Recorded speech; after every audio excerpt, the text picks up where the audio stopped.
Good morning sir. Start करू शकतो? हम्म.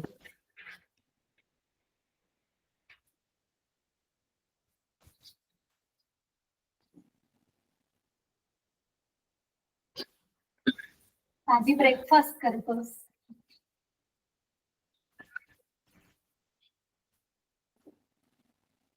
सुप्रभात. जय धन्वंतरी. अ, मैं वैद्य जल्पा गांधी आप सभी श्रोतागणों का संहिता बोध के इस सत्र में स्वागत करती हूँ. संहिता बोध इस एक्टिविटी के अंतर्गत हमने अभी तक अष्टांग हृदय के निदान स्थान, चिकित्सा स्थान और सूत्र स्थान के पहले 14 अध्याय संपूर्ण किए हैं. यदि आप में से किसी इन लेक्चर्स को सुनना हो तो वे हमारे यूट्यूब चैनल पर सुन सकते हैं. संहिता बोध के फर्दर अपडेट्स के लिए हमारे व्हाट्सएप ग्रुप को जरूर ज्वाइन कीजिए. आज हमारे साथ उपस्थित है आदरणीय वैद्य श्रीरंग गलगली सर. सर को 23 वर्षों का स्वतंत्र और संस्थागत आयुर्वेद चिकित्सा का अनुभव है. सर ने आयुर्वेद और संस्कृत के क्षेत्र में अपनी शिक्षा, अनुसंधान, चिकित्सा और शिक्षण के माध्यम से असंख्य लोगों को लाभान्वित किया है. इसके पहले हमने ये अध्याय के 2 सत्र सर के साथ सीखे हैं, जो संहिता बोध के यूट्यूब चैनल पर अपलोड किए गए हैं. आज हम इस अध्याय का अंतिम सत्र सीखेंगे. मैं सर से रिक्वेस्ट करती हूँ कि वे अपने सत्र की शुरुआत कीजिए. धन्यवाद जल्पा जी. हमारा अध्ययन आगे लेते जाते वक्त थोड़ा सा पहले 2 लेक्चर्स को कनेक्ट कर लेते हैं. संतर्पण अपतर्पण वाग्भट के अनुसार ब्रूमण और लंघन के पर्याय नाम उन्होंने बोले हैं. अब तक हमने देखा कि स्थौल्य और कार्श इसकी चिकित्सा करने के लिए किस तरह से लंघन और ब्रूमण यानी अपतर्पण और संतर्पण का प्रयोग किया जाए. इसके हिसाब से ही आगे बताते वक्त उन्होंने बोला है कि अनपेक्षित मात्रादि सेविते कुरुतस्तुते. अनपेक्षित मात्रा से यदि संतर्पण अपतर्पण का प्रयोग होता है तो उसके कारण जो होने वाली अतिस्थौल्यादि लक्षण है उसकी लिस्टिंग यहां पर उन्होंने बोली है. यहां तक हम आए थे. अतिस्थौल्य अपची मेह ज्वरोदर भगंदरान कास संन्यास कृच्छ्राम कुष्ठादीन अतिदारुणान अथ एषाम अतिस्थौल्यादीनाम उपक्रमम आह. अतिस्थौल्य अपची मेह ज्वर उदर भगंदरान कास संन्यास कृच्छ्र आम कुष्ठादीन अतिदारुणान. ये सब अतियोग के कारण, संतर्पण के अतियोग के कारण होने वाली व्याधियां, लक्षण से हम समझ सकते हैं. इसको ही संतर्पणोत्थ व्याधि और अपतर्पणोत्थ व्याधि करके चरक ने बताया है. प्रमेह पीड़का कोठ कंडु पांडवामय ज्वरा. चरक चिकित्सा स्थान 23 में आप देख सकते हो. इंद्रिय स्रोतसाम लेपो बुद्धेर मोह प्रमीलक. इस तरह से. वैसे ही इसका और विस्तार से समझना चाहते हैं तो चरक सूत्र स्थान 21 में अष्टौ निंदितीय में अति निंदित जो है उसमें से अति निंदित प्रकार का जो अति स्थौल्य है उसके 8 दोष वहां पर गिनाए हुए उन्होंने. आयुषो रहसः जवोपरोधः कृच्छ्रव्यवायता दौर्बल्यम दौर्गंध्यम स्वेदाबाधः क्षुध अतिमात्रा अति पिपासा च. जैसे 8 दोष अति योग से उन्होंने वहां पर बोले. ये सब यहां पर हम सम्मिलित कर ले सकते हैं. इसकी चिकित्सा कैसे की जाए वो नीचे के श्लोक में बोला है. तत्र मेदो नीलश्लेष्मनाशनं सर्वमिष्यते। तत्र मेदनाशनम, अनिलनाशनम, श्लेष्मनाशनम। तो अनिलनाशनम जो है, यानी मेद से अवरुद्ध अनिल है, तो अनिलनाशनम किस तरह से? मेद से अवरुद्ध अनिलनाशनम, श्लेष्म से अवरुद्ध अनिलनाशनम। ये अवरुद्धवाद का ही उल्लेख यहाँ पर है। अनिल जो है वो धातु क्षयात्मक स्वरूप से रहने वाला अनिल यहाँ पर नहीं है। आगे जाएंगे। अब कुछ योग बताए हैं। कुलत्थ कुलत्थ जूर्ण शामाक, कुलत्थ जूर्ण शामाक, यवमुद्ग मधुदकम, मस्तुदंडा हतारिष्ट, चिंताशोधन जागरम, मधुना त्रिफलाम लीहात, गुडुचिम अभयाम घनम, रसांजनस्य महतः पंचमूलस्य गुग्गुलोः, शीलाजतु प्रयोगश्च साग्निमंथर सोहितः, विडंगनागरम क्षारः, काललोहरजो मधु, यवामलक चूर्णम च, योगो अस्थौल्य दोषजित।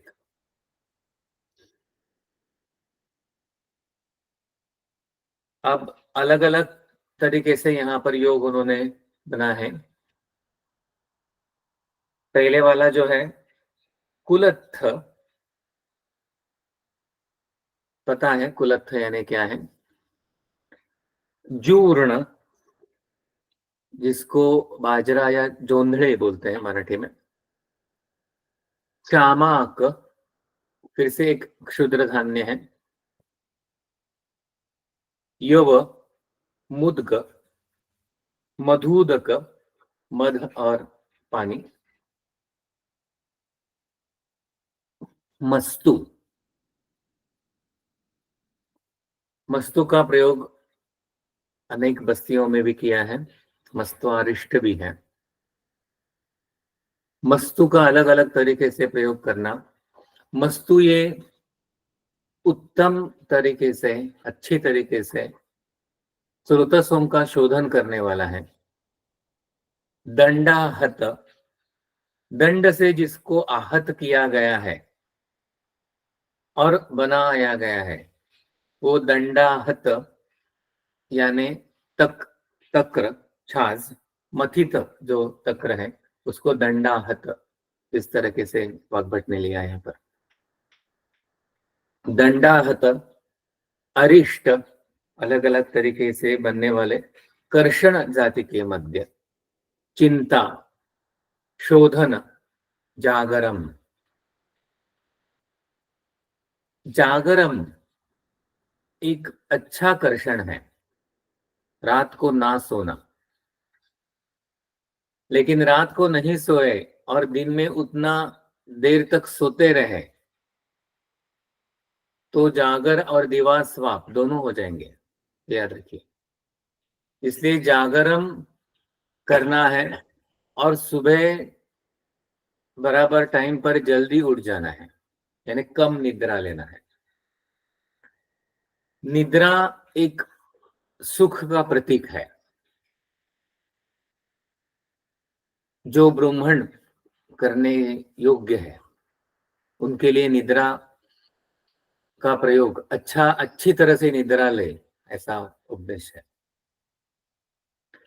आहार, निद्रा और ब्रह्मचर्य, ये तीन हम सीखे हैं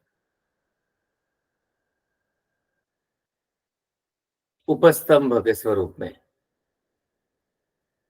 आहार, निद्रा और ब्रह्मचर्य,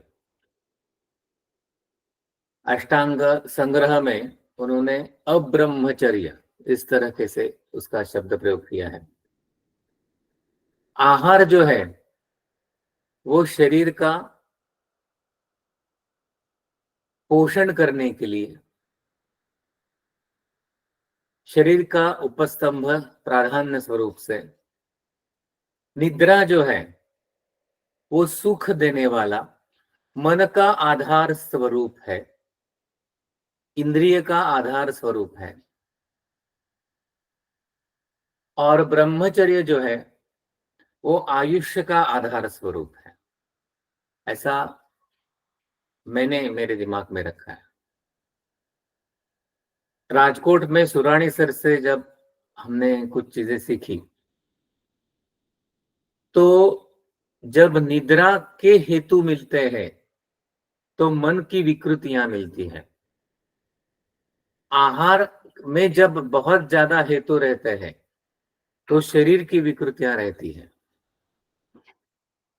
और ब्रह्मचर्य पालन में जब विकृतियां रहती है तो आयुष का ह्रास, आयुष्य में ही यानी प्राण में ही यानी बल में ही हानि रहती। इसलिए आहार, निद्रा और ब्रह्मचर्य ये उपस्तंभ स्वरूप जो बोले हैं, उसमें जब हेतु मिलते हैं तो उसका क्लिनिकल प्रैक्टिस में भी एक अलग महत्व है। उपस्तंभ ये सिर्फ थियोरेटिकल पार्ट नहीं है, जो प्राकृत का हेतु है वही बिगड़ जाए तो वही विकृत का हेतु है, ये समझ लें। तो यदि आयुष का उपस्तंभ ये 3 है तो इनमें विकृतियां मिल जाए तो वो ही उपस्तंभ नष्ट हो जाएंगे। फिर से मूल विषय पर आते हैं, जागरम। जो जागरम जो है यानी नींद का सुख नहीं देना, ये अपतर्पण करने का एक तरीका है। यहाँ अलग अलग उन्होंने तरीके बताए हैं। कुलत्थ, जूर्ण, शामाक, यव, मुद्ग ऐसे धान्यों का प्रयोग करें। मधुदक, मस्तु, दंडाहत, अरिष्ट ऐसे पेय चीजों का प्रयोग करें। चिंता और जागर और शोधन, इस तरह से विहारात्मक और कर्मात्मक चिकित्सा का प्रयोग करें। आगे, मधुना त्रिफला लीयात, गुडुचिम अभयाम घनम।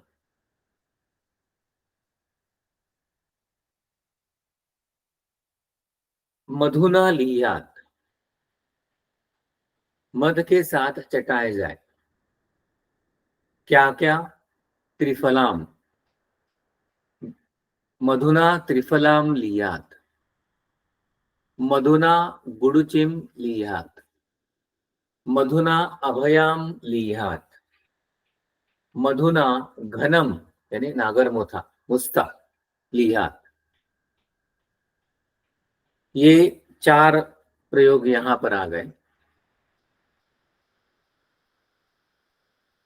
इसका एक अलग तरीके से भी प्रयोग हम कर सकते हैं।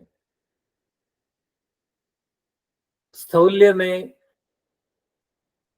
मेद कफ का प्राधान्य है, तो इसकी चिकित्सा करते वक्त रसायन काल एक बहुत प्रमुख काल है जिसमें ये चिकित्सा दी जाए। तो ये प्रयोग जो है बताया कि हो सकता है तो रसायन काल में करें। जिनकी शक्ति अच्छी है रुग्ण की, उसके लिए वर्धमान मात्रा में भी ये प्रयोग कर सकते हैं। उसी तरह से अगला, रसांजनस्य महतः पंचमूलस्य गुग्गुलोः शीलाजतु प्रयोगश्च साग्निमंथ रसोहितः। स अग्निमंथ रसो, अग्निमंथ रस के साथ, अग्निमंथ रस, अग्निमंथ का रस निकालना तो थोड़ा सा टफ है। अग्निमंथ का रस यानी अग्निमंथ का क्वाथ, ऐसा भी हम ध्यान में रखें। तो अग्निमंथ रस के साथ या अग्निमंथ क्वाथ के साथ रसांजनस्य प्रयोगः इतः, किसके लिए? जो स्थूल है या संतर्पणोत्थ व्याधियां हैं उनके लिए। महतः पंचमूलस्य प्रयोगः साग्निमंथ रसोहितः, बृहत पंचमूल जो है उसका भी प्रयोग अग्निमंथ रस के साथ कराया जाए। बृहत पंचमूल जो है वो कफवातग्न अपतर्पणात्मक है। लघु पंचमूल जो है वो वात पित्तघ्न अल्पशः संतर्पणात्मक है, इसलिए महतः पंचमूलस्य। उसी तरह से गुग्गुलोः प्रयोगः साग्निमंथ रसोहितः, यानी गुग्गुल का प्रक्षेप करके अग्निमंथ का रस या क्वाथ देना। उसी तरह से शिलाजतु प्रयोगश्च साग्निमंथ रसोहिता। अगला कल्प विडंगादि योग है। विडंगम नागरम क्षारः काललोह रजो मधु यवामलक चूर्णम च योगो स्थौल्य दोषजित। विडंगम नागरम क्षारः, क्षारः यानी यवक्षार, काललोह रजो मधु, उसके साथ यव और आमलक का चूर्ण, ये सब साथ में प्रयोग किया जाए तो काल लोह रज यानी लोह चूर्ण, या अब हम लोह भस्म का प्रयोग अच्छी तरह से कर सकते हैं। ये सर्व समभाग लेकर अतिस्थौल्य, जो यहाँ पर बताया है, यहाँ पर जो श्लोक सामने आपको स्क्रीन में दिख रहा है वहां पर थोड़ा सा गलती से योगो अस्थौल्य दोषजित ऐसा दिख रहा है। वहां पर मूल ग्रंथ में आप देखोगे तो वो जो है योगो अतिस्थौल्य दोषजित, तो बहुत बड़ी मिस्टेक यहाँ पर स्क्रीन में जो दिखाया गया है उसमें हो गई है। तो अस्थौल्य दोषजित नहीं है, अतिस्थौल्य दोषजित। तो ती यहाँ पर नहीं लिखा है जो स्थौल्य के पहले रहना चाहिए, तो अतिस्थौल्य का दोष जीतने वाला, ऐसा ये विडंगादि योग है। आगे जाए। व्योष व्योष कट्वीर शिग्रु विडंग अतिविशा स्थिराः हिंगु सौवर्चला जाजी यवानी धान्य चित्रकाः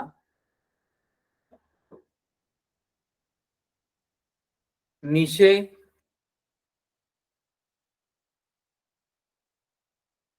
फिर से मैं पढ़ता हूं। व्योष कट्वीर शिग्रु विडंगाति विशा स्थिराः हिंगु सौवर्चला जाजी यवानी स्थान्य चित्रका धान्य चित्रकाः निशे बृहत्यो हपुषा पाठामूलं च केम्बुकात् एषां चूर्णं मधुघृतं तैलं च सदृशांशकं सक्तुभिः षोडश गुणैः युक्तं पीतं निहन्ति तत् अतिस्थौल्यादिकान् सर्वान् रोगान् अन्याश्च तद्विधान् रुद्रोग कामलाश्वित्र श्वास कास गलग्रहान् बुद्धिमेधा स्मृतिकरं सन्नस्य अग्नेश्च दीपनम। एक बहुत अच्छा योग है ये व्योषादि सप्तु। काफी सालों से मैं ये इसका प्रयोग करता हूं रुग्णों में। उसके कंटेंट्स देखते हैं। व्योष कट्वीर, व्योष कट्वीर, योष कट्वी वरा शिग्रु विडंग अतिविशा स्थिराः। सब अर्थ इसके स्पष्ट है। आगे हिंगु सौवरचल अजाजी यवानी धान्य चित्रकाः। हिंगु सौवरचल लवण, अजाजी यानी अजमोदा जीरक, यवानी यानी अजमोदा, धान्य धान्यक, चित्रकाः निशे दोनों निशा द्विवचन है ये, बृहत्यौ यानी दोनों बृहतियां बृहति खंडकारी, हपुषा पाठा, केम्बुकात् मूलम, एशाम चूर्णम। व्योश से लेकर केम्बुक मूल तक। केम्बुक यानी क्या है ना, उसका टीका से स्पष्टीकरण अच्छी तरह से मिल रहा है, ना द्रव्य गुण के एस्पेक्ट से ज्यादा अच्छी तरह से मिल रहा है। केम्बुकम का उन्होंने दिया है स्वनाम प्रसिद्धम। तो व्योश से लेकर केम्बुक तक मूल तक सबका समभाग लेना है, इक्वल क्वांटिटी। एशाम चूर्णम मधुघृतम तैलम च सदृशांशकम। ये सब चूर्ण जो है ये सब मिलकर एक पार्ट है।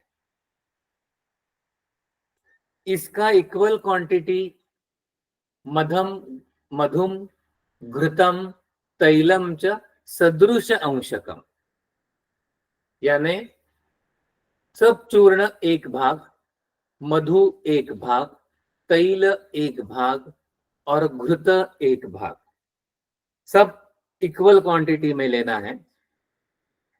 सक्तुभिः षोडश गुणैः युक्तम पीतम निहंति तत्, और 16 पार्ट सक्तु लेना है। अब इसके इंटरप्रिटेशन दो तरीके से किए गए हैं। ये सब जो है चूर्ण एक भाग, मधु घृत तैल एक एक एक भाग, तो सब मिलके 4 भाग तैयार हो गए। इसके 16th षोडश गुणैः, इसका 16 टाइम्स सक्तुभिः, तो 64 टाइम्स 64 पार्ट विल बी सक्तु। ऐसा भी एक अर्थ इसमें है। और जो मैं प्रैक्टिस में यूज करता हूं वो 64 करके मैं यूज करता हूं। तो सब चूर्ण एक, मधु एक, घृत एक, तैल एक और 64 पार्ट्स सक्तु, यव का चूर्ण। पीतम निहंति तत्, ये जो व्योषादि सक्तु बनता है, ये व्योषादि सक्तु इसमें प्रयोग करते वक्त डायरेक्टली जो पेय बन जाता है वो पीने के लिए दे दें, ये एक तरीका है उसका प्रयोग करने का। उसी तरीके से ये सत्तू की रोटियां बनाकर थोड़े प्रमाण में इसमें मधु ना डालें और गोधूम डाल दें और उससे रोटियां बनाकर खाने के लिए दे दें। इसमें थोड़ा सा चने का आटा मिलाकर, थोड़ा सा गोधूम का आटा मिलाकर उससे भी रोटियां बन जाती है, वो खाने के लिए दे दें। अलग अलग तरीके से इसका प्रयोग कर सकते हैं। इसकी फलश्रुति भी अलग तरीके से थोड़ा सा बताई है चरक सूत्र स्थान में, वो भी आप देख लीजिए। इसकी यहाँ की जो फलश्रुति है, अतिस्थौल्यादिकान सर्वान रोगान अन्याश्च तद विधान। सभी अतिस्थौल्यादि जो दोष है, स्थौल्यापची में हमने जो देखा पहले वाले श्लोक में, सबके लिए व्योषादि सत्तु का प्रयोग कर सकते हैं। उसी तरीके से रुद्रोग कामला श्वित्र श्वास कास गलग्रहान, ये सबके लिए इसका प्रयोग अच्छी तरीके से होता है। एक अलग फलश्रुति में यहाँ पर उन्होंने जो वर्णन किया है, बुद्धि मेधा स्मृतिकरण, ये सब जो है ये तमोगुण के हटने से ये सब होगा। बुद्धि मेधा स्मृतिकरम, तो बुद्धि मेधा स्मृति पर भी इसका प्रयोग अच्छा होता है। सन्नस्य अग्निश्च दीपनम, जो अग्नि सन्न है यानी अग्नि साध है उसका भी दीपन ये करेगा। ये है व्योषादि सत्तु। इसका अनुपान जो है वो शीतोदक है व्योषादि सत्तु का। पीतम निहंति तत्। आगे जाएंगे।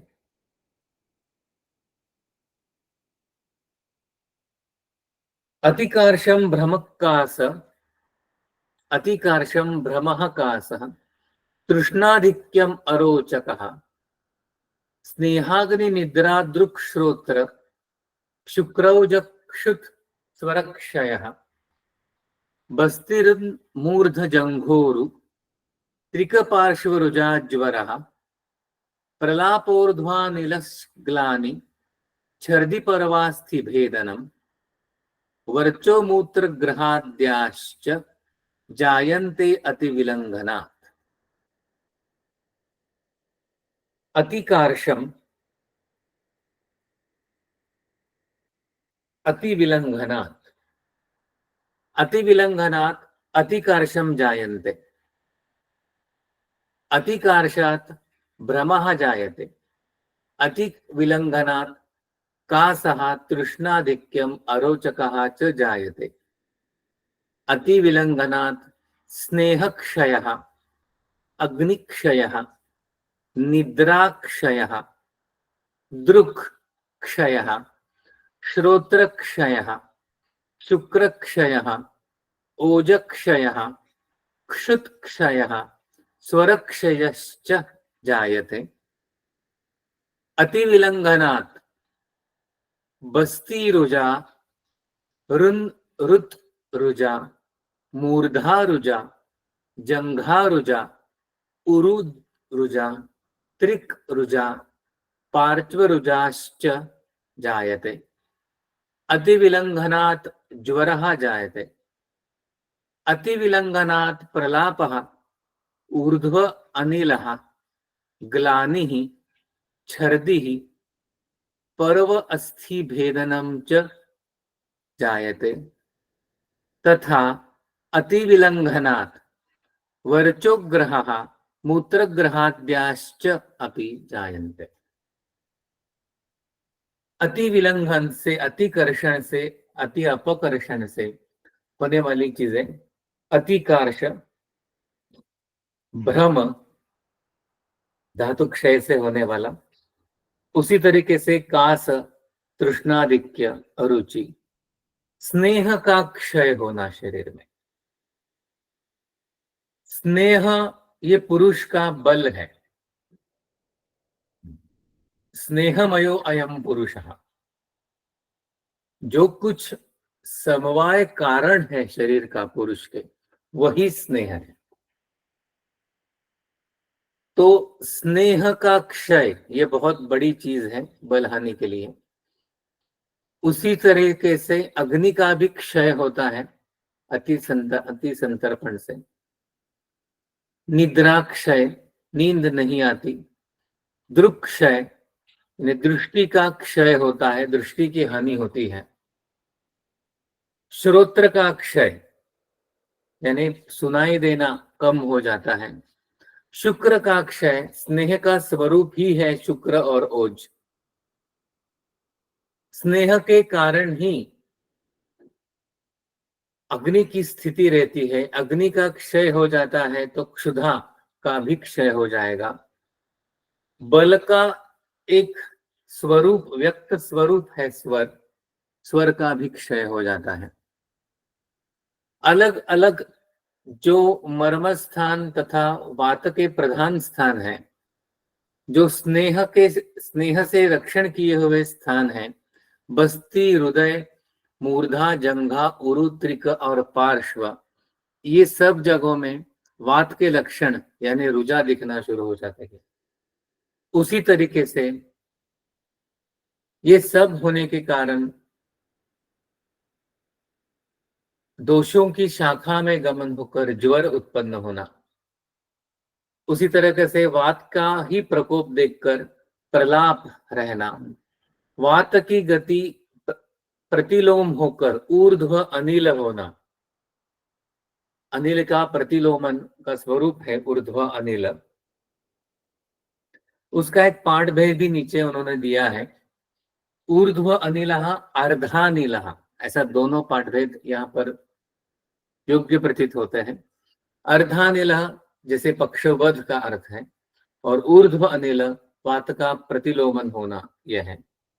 ग्लानि, इंद्रिय की ग्लानि, छर्दी और पर्वास्थि में भेदन स्वरूप पीड़ा, और अति विलंघन के कारण स्नेह का क्षय होने के कारण वर्चस यानी पुरुष का ग्रह हो जाना और मूत्र का ग्रह होना, स्रोतसों का अवरुद्ध होकर खमलों का भी ग्रह हो जाना, यानी वो अवरुद्ध हो जाना। आगे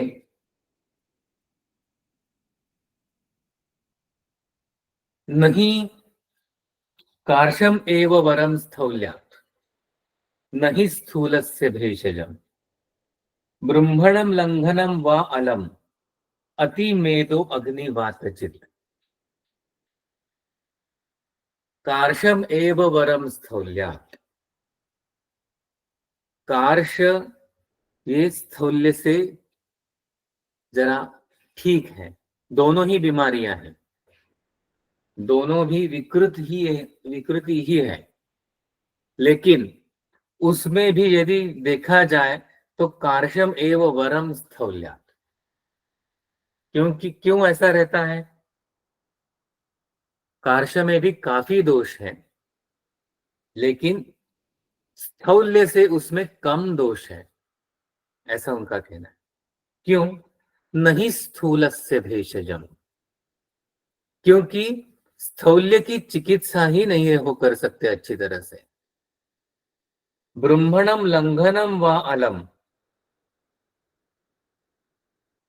अति मेदो अग्निवातजित। ब्रह्मणम लंघनम व अलम, अति मेदो अग्निवातजित। क्योंकि कार्य की चिकित्सा जो ब्रह्मण है उसके कारण कार्य में कुछ ना कुछ तो फर्क वहां पर मिल ही जाएगा, लेकिन लंघन जो स्थौल्य की चिकित्सा है वो पूरी तरह से स्थौल्य की चिकित्सा नहीं कर सकता, क्योंकि वो अलम अति मेदो अग्निवातजित, ये सब जो सेट है वहां पर स्थौल्य का जो दोष दुष्य संग्रह है उसमें वात भी है, अग्नि भी है और मेद भी है। वो मेद को कम कर देगा लेकिन अग्निवात को कम नहीं कर पाए। लेकिन जो ब्रह्मण है वो वात को, जो कार्श का प्रधान दोष संग्रह है उसको कम करने के लिए बिल्कुल अच्छी तरह से सक्षम है। इसलिए स्थौल्य की चिकित्सा में मर्यादाएं रहती है।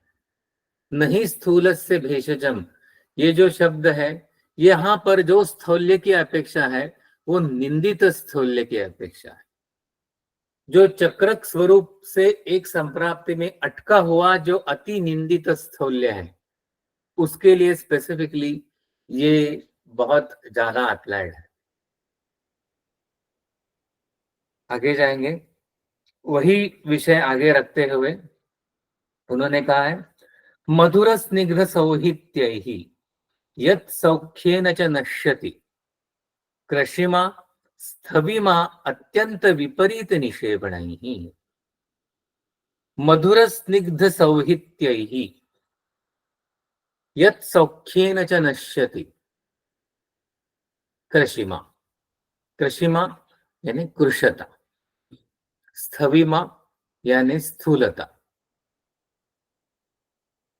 मधुर स्निग्ध सौहित्यैहि, सौहित्य करना यानी अभ्यास करना, अच्छी तरह से दिल खोलकर सेवन करना, मधुर स्निग्ध, मधुर स्निग्ध सौहित्यैहि, यानी उससे तृप्त हो जाना। मधुर स्निग्ध से यदि तृप्ति हो जाए उतना सेवन कर ले। तथा सौख्येन च, यानी मन से भी समाधान, हर्षण, आनंद रहे। सौख्येन च नश्यति कृषिमा, कृशता का नाश हो जाता है। स्थविमा अत्यंत विपरीत निषेवणैहि, बिल्कुल इसके विपरीत है और बहुत कृच्छ्रता से, अत्यंत कृच्छ्रता से उसका, कृच्छ्रेण च विपरीत, सौख्येन च, मधुर स्निग्ध सौहित्यैहि यत् सौख्येन च नश्यति कृषिमा। सौख्येन च यानी बहुत सुख से, अनायास से कृषिमा का नाश हो जाता है। बहुत सुख से, अच्छी तरह से उसका नाश हो जाता है। लेकिन स्थविमा का अत्यंत विपरीतेन, यानी सौख्येन की जगह कृच्छ्रेन च, स्थविमा यानी सौख्य का मतलब यहाँ पर जैसे सुख मैंने बोला वैसा ना करके यहाँ पर उन्होंने सौख्येन च, यानी बहुत आसानी से कृषि की चिकित्सा हो जाती है, ऐसा इस श्लोक का मतलब एक्चुअली निकलता है। मधुर स्निग्ध का दिल खोलकर उसका तृप्त हो जाए उससे, तो बहुत सुख से कृषि की चिकित्सा हो जाती है। लेकिन स्थौल्य की चिकित्सा विरुद्ध उपक्रमत्व होने के कारण आसानी से उसकी चिकित्सा नहीं हो पाती। बहुत कृच्छ्रता से, बहुत दुखेन च शाम्यति स्थविमा, क्योंकि उसकी जो मधुर स्निग्ध सौहित्य है उसके विपरीत सौहित्य किया जाए तो तिक्त कटु कषाय प्रायैहि, वृक्ष अन्न पान का सेवन करना पड़ता है। और ऐसे करने से मेद तो कम हो जाएगा लेकिन वात बढ़ जाएगा, और तिक्त कटु कषाय और वृक्ष सेवन से फिर से अग्नि भी बढ़ जाएगा। तो उसको, उसकी चिकित्सा करना बहुत मुश्किल हो जाता है। इसलिए विरुद्धोपक्रमत्व स्थूल की चिकित्सा में आ जाती है। इसलिए वहां पर उन्होंने जो बोला है पहले श्लोक में, कार्शमेव वरम स्थौल्या नहीं स्थूलस्य भेषजम, क्यों है ये फिर से इसी श्लोक में फिर से उन्होंने उसका थोड़ा सा विस्तार करके बताया। आगे जाएंगे।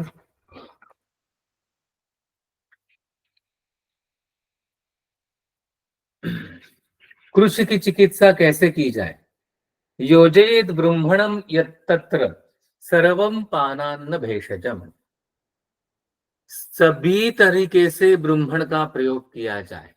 योजयेत ब्रह्मणम तत्र सर्व पान अन्न भेषजम, सर्वम पानान्न भेषजम हाफ ही स्टांजा है, लेकिन उसका विस्तार युक्ति से, युक्ति पूर्वक वैद्य को अलग अलग तरीके से करना पड़ेगा।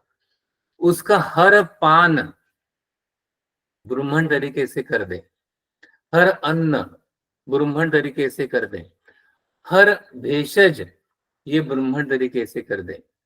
यानी पान में करते वक्त खरजूर आदि मंत्र का प्रयोग करें, अलग अलग तरीके से क्षीर का प्रयोग करें, ऐसे अरिष्ट का प्रयोग करें जो ब्राह्मण जाति के हैं। तो अलग अलग तरीके से पान भी उसके उस तरीके से होने चाहिए, अन्न भी अलग अलग तरीके से ब्राह्मण जाति के हैं। अलग अलग तरीके से भेषज की कल्पनाएं, लेह प्रयोग हो या घृत प्रयोग हो या तैल प्रयोग हो या चूर्ण प्रयोग हो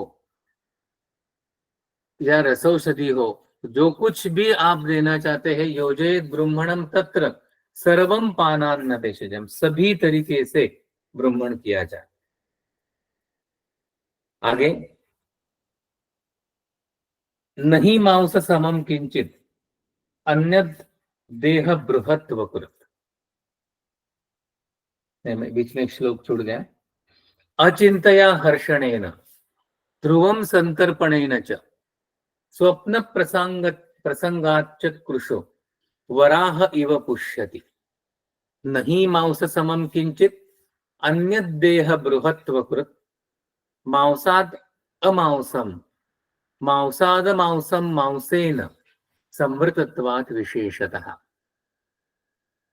अचिंतया हर्षणेन ध्रुवं संतर्पणेन च स्वप्न प्रसंगाच्च कृशो वराह इव पुष्यति नहि मांस समम किंचित अन्यत् देह बृहत्व कृत मांसाद मांसम मांसेन संवृतत्वात् विशेषतः अचिंतया कृशो वराह इव पुष्यति। कुछ भी चिंता नहीं करो, सिर्फ आनंद से रहो। अचिंतया हर्षणेन कृशो वराह इव पुष्यति ध्रुवं संतर्पणेन च कृशो वराह इव पुष्यति स्वप्न प्रसंगाच्च कृशो वराह इव पुष्यति। यहां पर जो प्रयोग किया गया शब्द है वो वराह है, जो मेदुर दृष्टांत है। शूकरः कैसा है?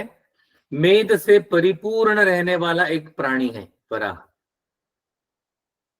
कृशो अश्व इव पुष्यति नहीं बोला है, कृशो सिंह एव पुष्यति वृषभ इव पुष्यति ऐसा नहीं बोला है, क्योंकि अश्व वृषभ सिंह ये सब जो है ये मांस से युक्त और बलवान पशु है। वराह एक मेदस्वी पशु है जिसका दृष्टांत यहां पर दिया है। ये सब चीजें यदि करेंगे तो मेद अच्छी तरह से बढ़ जाएगा शरीर में। अचिंतया हर्षणेन ध्रुवम संतर्पणेन च, बिल्कुल चिंता ना करो, आनंद से रहो, सब कंटिन्यूसली पान अन्न और भेषज सभी तरीके से संतर्पण करते रहो, नींद बहुत ज्यादा लेते रहो, तो क्या हो जाएगा? शरीर में मेद बढ़ते बढ़ते बढ़ते आपका आकार बढ़ जाएगा, यानी पुष्टि बढ़ जाएगी। वराह जो मेद का प्रेजेंटेशन कर रहा है यहाँ पर, ये बताएगा कि पुष्टि हो जाएगी, इससे बल नहीं बढ़ने वाला, पुष्टि होने वाली है। बराबर, ये बहुत अच्छी तरीके से समझ ले। सुश्रुत सूत्र स्थान में जो दिया है उसने जो कृषि की चिकित्सा बताई है उसमें व्यायाम भी बोला है, जो पुष्टि के साथ बलवर्धक भी है। नहीं मांस समम किंचित, अगला श्लोक जो है, नहीं मांस समम किंचित अन्य देह बृहत्व कृत, मांस के साथ जो समानता रखता है वो मांस ही है। जो सामान्य विशेष से मांस की चिकित्सा, मांस से शरीर का जो मांस है वही बढ़ेगा। इसलिए मांस का सेवन शरीर का बृहत्वकृत करने में दूसरी ऐसी कोई भी चीज नहीं जो मांस जैसी काम करे। उसमें भी मांसाद मांसम, जो मांस का सेवन करने वाले जो प्राणी हैं उनका मांस, यानी मांस सेवन करने के कारण, मांस सेवन किया उस प्राणी ने, वो मांस उसके अग्नि ने पचाया, फिर से उसके मांसाग्नि ने जो मांस बनाया अच्छी तरीके से बनने वाला, यानी दो दो अग्नियों से संस्कृत, धात्वग्नि से संस्कृत बनकर जो बना है ऐसा जो मांस है संवृतत्वात् विशेषतः, तो उसका सेवन करना जो है वो अच्छी तरीके से, बहुत अच्छी तरह से संबृहत्वत्वम, यानी बहुत अच्छी तरह से मांस का अति ब्रह्मण करने वाला है। इसलिए मांसाद मांस का सेवन ये विशेषतः मांस का अच्छा ब्रूहण करने वाला है, संवृतत्वात्, मांसेन संवृतत्वात्, पुष्टत्वात्, नीचे टीका में दिया है। आगे, गुरुच तर्पणम स्थूले, गुरुच अपतर्पणम स्थूले, विपरीतम हितम कृषे, यवगोधूमम उभयो तद्योग्या अहित कल्पनम, तद्योग्या हित कल्पनम, तद्योग्या हित कल्पनम। योग्या उचिता, आहिता यानी कृता, तो अहित नहीं है वो, आहित यानी जो बनाई गई है, इस स्तर के, आहित कल्पनम, योग्या आहित कल्पनम, योग्य आहित उचित बनाई गई कल्पना है। फिर से श्लोक बताता हूं। गुरुचा तर्पणम स्थूले, विपरीतम हितम कृषे, यवगोधूमम उभयो तद्योग्याहित कल्पनम। गुरुच अपतर्पणम, गुरुच अतर्पणम, ये स्थूले, जो गुरु हो लेकिन अपतर्पण करने वाली चीजें, वो स्थूल व्यक्ति के लिए हितकारक है। विपरीतम हितम कृषे, कृषे के लिए एग्जैक्टली इसका कुछ विपरीत प्रयोग करें, यानी लघु संतर्पणम।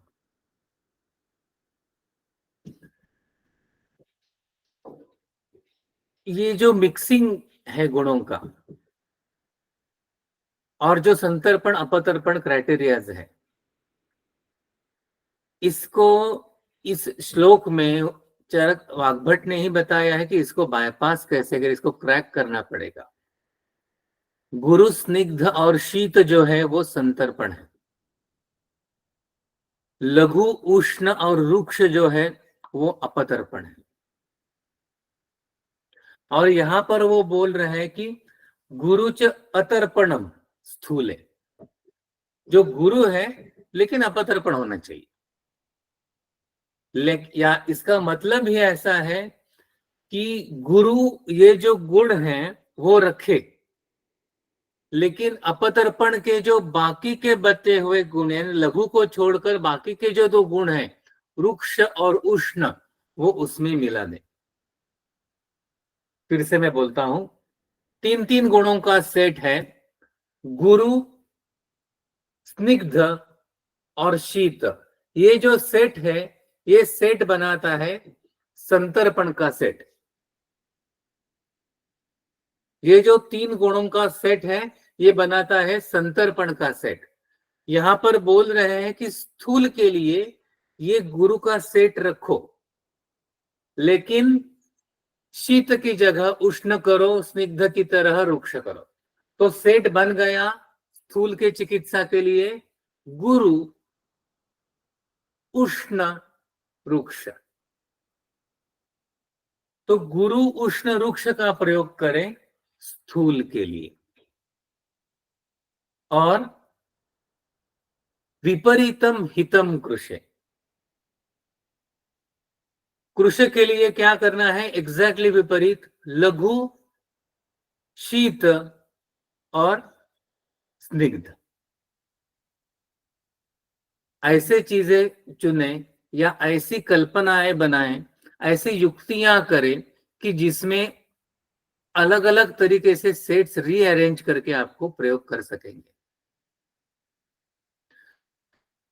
तो गुरु क्यों इस्तेमाल करना है यहां पर, क्योंकि लघु का इस्तेमाल करते रहे हम अपतर्पण के लिए तो अग्नि बढ़ जाएगा और वात का नियंत्रण हो नहीं पाएगा। दोनों वहां पर विपरीतता आ जाती है। तो इसलिए वहां पर गुरुच अपतर्पणम बोला है। और उसके लिए उन्होंने 2 धान्य भी सजेस्ट किए हैं। एक यव जो है वो स्पेसिफिकली स्थूल के लिए, और गोधूम जो है वो कृष्य के लिए। इसकी उचित कल्पनाएं बनाएं। यानी यव से आपको जब खुद गुरु है तो उसकी अपतर्पण कल्पनाएं, यानी उसकी रोटी बनाना है, अपूप बनाने हैं, उसके साथ अलग अलग चीजें बनाकर, जैसे मिस्सी रोटी बनती है वैसे बेसन थोड़ा सा और यव थोड़ा सा मिलाकर उसकी रोटियां बना दें। उसका एक यूश या पेया जैसी पतली कल्पनाएं भी बना सकते हैं, उसका मंथ बना सकते हैं, उससे सिद्ध जल पान के लिए दे सकते हैं। अलग अलग तरीके से यव का प्रयोग करें, अलग अलग तरीके से गोधूम का प्रयोग करें। गोधूम की रोटियां बनाएं, गोधूम आटे के लड्डू बनाएं कृष्य के लिए, गोधूम का पायस बनाएं कृष्य के लिए, गोधूम और मांस बनाकर उसके अपूप बनाएं कृष्य के लिए। ये योग्य अहित कल्पनम, यानी उचित तरीके से बनाए गए भिन्न भिन्न कल्पनाएं। तो गुरुच अतर्पणम स्थूले विपरीतम हितम कृष्य, इसके एग्जैक्टली विपरीत कृष्य का प्रयोग किया जाए। इसका विपरीत यानी जैसे कृष्य में बोला कि वहां पर लघु करें, लेकिन शीत का प्रयोग कृष्य में करें। तो कृष्य में, कृष्यता में यदि पित्त का अनुबंध है तो ही शीत का प्रयोग करें, अन्यथा अग्नि की रक्षा तथा जो ब्रूहण कर रहे हैं उसके लिए जो जरूरत रहने वाली स्रोतों विवृत्ति की अपेक्षा रहती है कृष्य में ब्रूहण करते वक्त, तो आसवारिष्ट कल्पना का प्रयोग वहां पर कृष्य में किया जाता है। इसलिए उष्ण का गुण का भी प्रयोग थोड़ा बहुत कृष्य में भी करना पड़ता है।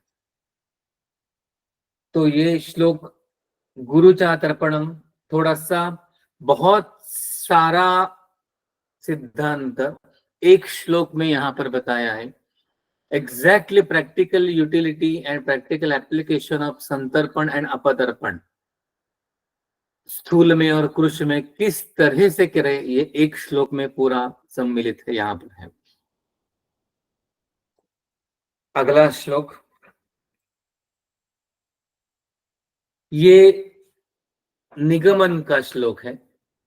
जो सबसे पहला श्लोक या अध्याय का उन्होंने बताया था, जो प्रतिज्ञा है, उपक्रम्यस्य हि द्वित्वात् द्विधैव उपक्रमो मतः एकसंतर्पणस्तत्र द्वितीयश्चापतर्पणः। ये प्रतिज्ञा थी, ये निगमन है आखिरी वाला श्लोक। यानी प्रतिज्ञा का पुनरुच्चारण करके ये जो हमने पहले कहा था वो सिद्ध हो गया।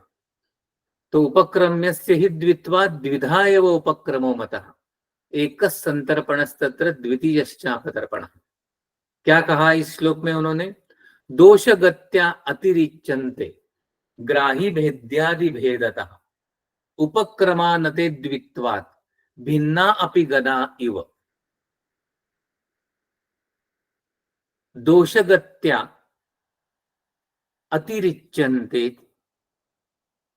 ग्राही भेद्यादि भेदतः उपक्रमा नते द्वित्वात् भिन्ना अपि गदा इव।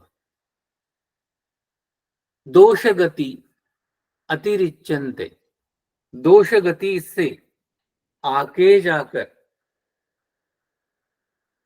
व्याधियां नहीं बनती, ना उपक्रम बनते हैं। दोषगत्यातिरिच्यन्ते न उपक्रमा द्वित्वात् एव गदा इव ग्राही भेद्यादि भेदतः एव उपक्रमा सन्ति। तो दोषगति जो है वो ऊर्ध्व है, अध है, क्षय है, वृद्धि है। तो यदि वो दो ही तरीके से रहते हैं तो इसलिए उपक्रम भी ग्राही है या भेदी है। यदि दोष का प्रवृत्ति अति शुरू हो गया, अति दोष की प्रवृत्ति शुरू हो गई, तो ग्राही चिकित्सा देनी पड़ती है। यदि दोष की प्रवृत्ति अति अवरुद्ध हो गई, तो भेदन करने की चिकित्सा करनी पड़ती है। दोषगत्यातिरिच्यन्ते ग्राही भेद्यादि भेदतः। तो दोष गति, वृद्धि क्षय या अति प्रवृत्ति या अवरुद्ध होना, तो उसकी चिकित्सा भी ग्राही या भेदी, इस तरीके से दो ही पद्धति से हम दे सकते हैं। उसी तरीके से गदा अपि द्वित्वा एव भिन्नाः। जो गदा यानी जो व्याधियां हैं, गद यानी व्याधि, जो व्याधियां हैं वो भी दो ही प्रकार से होती है, तो उसकी चिकित्सा भी दो ही प्रकार से होगी। दाह है तो शीत चिकित्सा है, शीत शैत्य है तो उष्ण चिकित्सा है। इसलिए यदि व्याधियां भी दो प्रकार के हैं तो उपक्रम भी दो ही प्रकार के हैं। अतः जो शुरू में हमने बोला कि उपक्रम में से ही द्वित्वात् द्विधा एव उपक्रमो मतः, उपक्रम्य यानी जो जिसकी चिकित्सा करनी चाहिए वो, यानी व्याधियां, व्याधि ही दो प्रकार के हैं तो चिकित्सा भी दो ही प्रकार की। ये उन्होंने बोला निगमन। जो सबसे शुरू में मैंने पहले श्लोक करते वक्त जो बोला था वो फिर से मैं यहाँ पर बताता हूं। द्विविधोपक्रम या षड्विधोपक्रम या भिन्न भिन्न जो उपक्रम है उसको समप करके जब हम पहुंचते हैं तो वो द्विविधोपक्रम के पायदान पर पहुंचते हैं, जो फाइनल स्टेज ऑफ एब्रिवेशन है। But excess abbreviation always loses some precision in the judgement. इसके कारण जैसे पहले श्लोक में कहना पड़ा कि गुरु चापतर्पणम स्थूले विपरीतम हितम कृषे, यानी अपतर्पण करो लेकिन गुरु करो, यानी फिर से मिक्सिंग शुरू कर दिया। यहाँ पर अपतर्पण के साथ गुरु का मिश्रण शुरू कर दिया। तो जब हम ज्यादा से ज्यादा एब्रिवेट करते हुए जाते हैं तो वहां पर we start losing some specification. इसलिए स्पेसिफिकेशन के साथ बताए गए जो उपक्रम है वो षड्विध उपक्रम है। यानी स्पेसिफिकेशन किसका है, एक गुण मैंडेटरी है, उसको बदल नहीं सकते, उसके साथ बाकी की चीजें बदल सकते। यानी स्नेहन ये जो उपक्रम है इसमें स्निग्ध गुण को आप हटा नहीं सकते। स्वेदन जो है उसमें आप उष्ण गुण को हटा नहीं सकते। स्तंभन में से शीत को हटा नहीं सकते। ब्रह्मण में से गुरु को हटा नहीं सकते। लंघन में से लघु को हटा नहीं सकते। इस तरह से षड्विधोपक्रम में एक गुण का स्पेसिफिकेशन है षड्विधोपक्रम पद्धति का। इसलिए चिकित्सा करते वक्त एक मेरा अभ्युपगम सिद्धांत मैं मेरे दिमाग में रखता हुआ मैं बता रहा हूं फिर से। संतर्पणोत्थ अपतर्पणोत्थ व्याधियां बताई है, तो संतर्पण और अपतर्पण ये हेतु ज्ञान के लिए ज्यादा प्रयोग में लाए तो ज्यादा उपयुक्त रहता है। और षड्विधोपक्रम ये प्रत्यक्ष भेषज कल्पना करनी है आपको तो षड्विधोपक्रम ज्यादा उपयुक्त रहता है। इसलिए षड्विधोपक्रम is meant for the actual administration and prescription finalization, where as संतर्पण अपतर्पण अर्थ ये जो द्विविधोपक्रम है this is more for understanding हेतुत्व, इंक्लिनेशन ऑफ हेतुत्व कि किस तरफ ये ज्यादा जाता है। द्विविधोपक्रम ये स्थूल ज्ञान है, षड्विधोपक्रम ये थोड़ा सा सूक्ष्म ज्ञान है। इसलिए युक्ति जब औषध प्रयोग में करना है तो षड्विधोपक्रम का प्रयोग ज्यादा जाता है। लेकिन हेतुता जानना है तो हेतुता में बहुत सारी चीजें सामने आती है, तो उसको ग्रॉस डिवीजन करने के लिए द्विविधोपक्रम का प्रयोग ज्यादा जाता है। यहां पर हम अध्याय की समाप्ति करेंगे अभी। इति श्री वैद्यपति सिंहगुप्त सुनु श्रीमद् वाग्भट विरचितायाम् अष्टांगहृदय संहितायां सूत्रस्थाने द्विविधोपक्रमणीयो नाम चतुर्दशो अध्यायः समाप्तः। इस तरह से वैद्यपति सिंहगुप्त के पुत्र वाग्भट से लिखा गया, रचा गया अष्टांग हृदय संहिता में से सूत्र स्थान का 14वां अध्याय द्विविधोपक्रम जो अध्याय है वो समाप्त हो गया। धन्यवाद।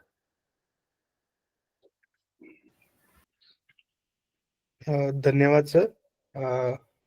मुझे लगता है कि सभी को इस अध्याय में से कुछ ना कुछ सीखने को मिला होगा और एक नया विजन मिला होगा कि एक अध्याय को कैसे समझे। अगर किसी को कोई शंकाएं, कुछ डाउट्स हो तो सर को पूछ सकते हैं।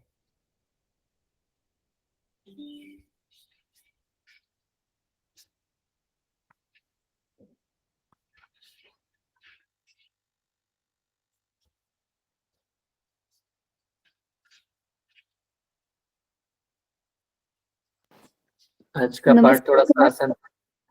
Yes. खूप छान झालं व्याख्यान. खूप सुंदर वर्ग घेतला तुम्ही. मला हे विचारायचंय की जे विषादी सत्व आहे त्याचं चूर्ण बनवून ठेवायचं आणि ते वापरताना मग त्याच्यात मध, तेल वगैरे हे सगळं टाकून आणि अ, तसं बनवायचं का ते, की ते बरोबर. मध तेलासकटच बनवून ठेवायचं? नहीं, इसका चूर्ण आपके क्लिनिक में आप रेडी रखो। सत्तू का पीठ अलग से पैक करके, यानी बिल्कुल सील पैक करके अलग से रखो। उसकी चिट लिख कर रखो इंस्ट्रक्शंस की, और ये तीनों चीजें आप हैंड ओवर करो पेशेंट को। ये चूर्ण जो है ये इस पैकेट में मिक्स करना है, क्योंकि सत्तू जो है, सत्तू में कीड़े लग जाते हैं सत्तू के आटे में, इसलिए उसको अलग तरीके से पैक करके रखना पड़ता है। और जब उसका प्रयोग करना है तो उस वक्त ये सब मधु तैल घृत मिक्स करना है। चाहिए तो ठंडा पानी भी इसमें मिक्स करके पी सकते हैं, या ये लेहन करके उसके ऊपर ठंडा पानी पी सकते हैं। लेकिन ये अलग अलग जब सेवन करना है तभी इसको मिक्स करना है, मिक्स करके नहीं डिस्पेंस करना। धन्यवाद सर.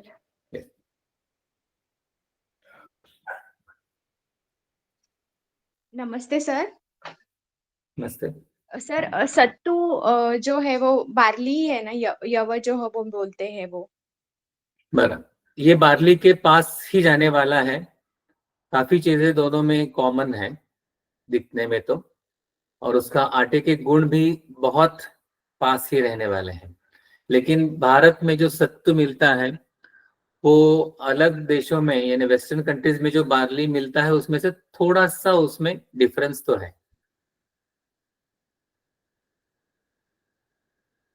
सर आप फोटो डाल सकते हैं क्या, जैसे कि एडमिन है उनको भेज सकते हैं क्या, तो हमें उससे आप कौन सा यूज करते हैं तो हमें क्लियर हो जाएगा. हाँ बिल्कुल बिल्कुल डाल सकता हूँ। धन्यवाद सर.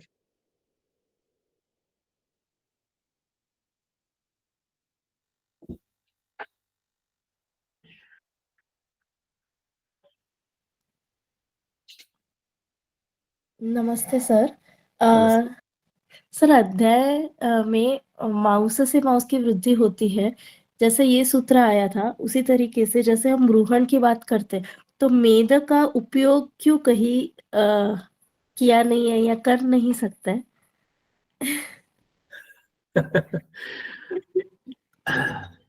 अच्छा सवाल है ये। मेद का प्रयोग करते हैं, लेकिन वो जो हमें बताया है वो वसा के स्वरूप में है। हाँ, मेद की रेसिपीज कम है, भारत में तो बहुत कम है। जो पर्शियन कुजिन्स है और कुछ यूरोपियन कुजिन्स में भी मेद का एक्चुअली कुछ रेसिपीज बनाए जाते हैं। भारत में उसकी रेसिपीज बहुत कम है।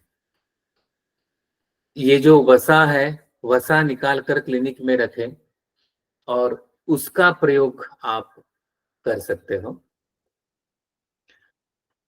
यानी वो तैल घृत अलग सिंगल वसा का भी प्रयोग कहीं पर नहीं बताया है, वो भी मिक्स करके ही है। तो महास्नेह बनाकर महास्नेह का प्रयोग कर सकते हैं।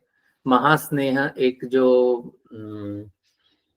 मुझे लगता है रासनादी महास्नेह जो है बट वात व्याधि में, चरक वात व्याधि में है, तो वो रेडी भी मिलता है वैद्य रत्नम कंपनी का, उसका भी आप प्रयोग कर सकते हो। तो वसा का अलग प्रयोग ना औषधि स्वरूप में है ना आहार स्वरूप में है, लेकिन मेद जहां पर आपको बढ़ाना है उस वक्त वसा का प्रयोग करना चाहिए। मैं वसा निकालता हूं क्लिनिक में, मांस को बॉईल करके जो उसके बाद ऊपर जो बिल्कुल यानी फैट जो मिलता है उसको फैट कोई नहीं आते मिलते हैं, स्लॉटर हाउस से वो आते लेकर आइए, उसको बॉईल कीजिए, उसके ऊपर आपको बिल्कुल पतला ऑयल जैसा कलेक्शन होता जाएगा, जो निकाल लीजिए, वो ठंडा होने के बाद घी जैसा जम जाएगा, वो वसा है। और वसा का प्रयोग आप आहार में भी कर सकते हैं और एक्सटर्नल एप्लीकेशन जैसे स्नेहन के लिए भी आप कर सकते हैं, या आप महास्नेह भी इस्तेमाल कर सकते सर तुम्ही ते वजेडी म्हणताय का? हैं। वजेडी, करेक्ट, वजेडी सारखं घेऊन यायचं. सर हं, नमस्ते सर. मस्त आहे. सर वातपित्तात्मक प्रकृती असेल एखाद्या रुग्णाची आणि त्याला संतर्पणोत्थ व्याधी झाला असेल किंवा आमजन्य असेल, तर मग त्याची चिकित्सा करताना कसा विचार करायचा?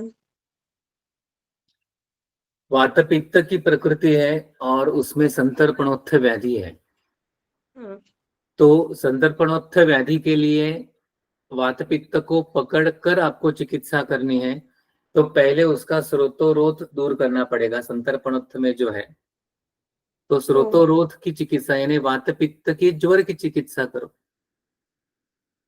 द्राक्षादी वातपित्त- कषाय आपने देखा, वात पित्त जो ज्वर का, तो उसका प्रयोग वहां पर आपको स्रोतोरोध हटाने के लिए पहले आप उसका प्रयोग करते जाओ.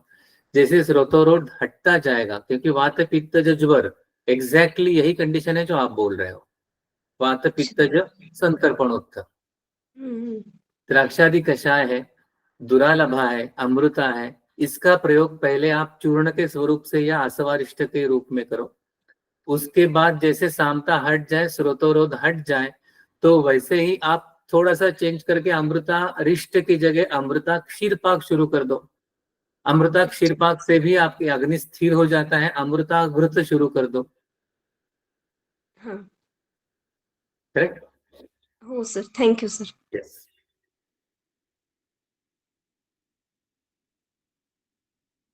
Good morning sir. Good morning.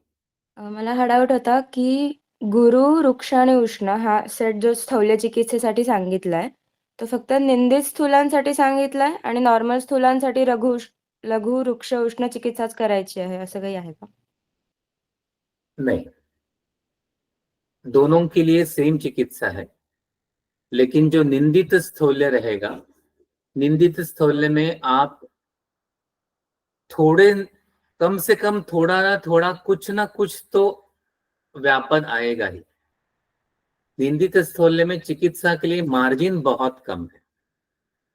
आप थोड़ा एक साइड जाने की कोशिश करते हो तो दूसरी साइड, यानी थोड़ा आप मेद की चिकित्सा करने की कोशिश करते हो तो अग्नि बहुत बढ़ जाएगा, नहीं तो वात बहुत बढ़ जाएगा. ये निंदित में बहुत क्विकली दिखता है. जो निंदित स्थौल्य है उसमें मिलने वाले रिजल्ट्स भी धीरे धीरे मिलते हैं, उसमें बहुत कम बल रहता है. ये ज्यादा इंपॉर्टेंट है. दोनों में सेट और चिकित्सा और औषधियां सेम है, लेकिन दूसरे जगह आपको यह अति स्थौल्य के जो निंदित स्थौल्य, you have to be very careful for any शोधन और एनी एक्सेसिव वन साइडेड शमन ऑल्सो. इसलिए दोनों में दवाइयां सेम है, लेकिन आपको अति निंदित के लिए जो है अति स्थौल्य के लिए आपको you have to be very careful कि कुछ भी थोड़ा सा इधर उधर हटना शुरू हो गया, मैनेज दैट इमीडिएटली. ये ज्यादा इंपॉर्टेंट है, अति निंदित और जो रेगुलर स्थौल्य मिलते हैं जिसमें बल हानि बहुत ज्यादा नहीं रहती. Okay sir, thank you. Yes. नमस्ते सर.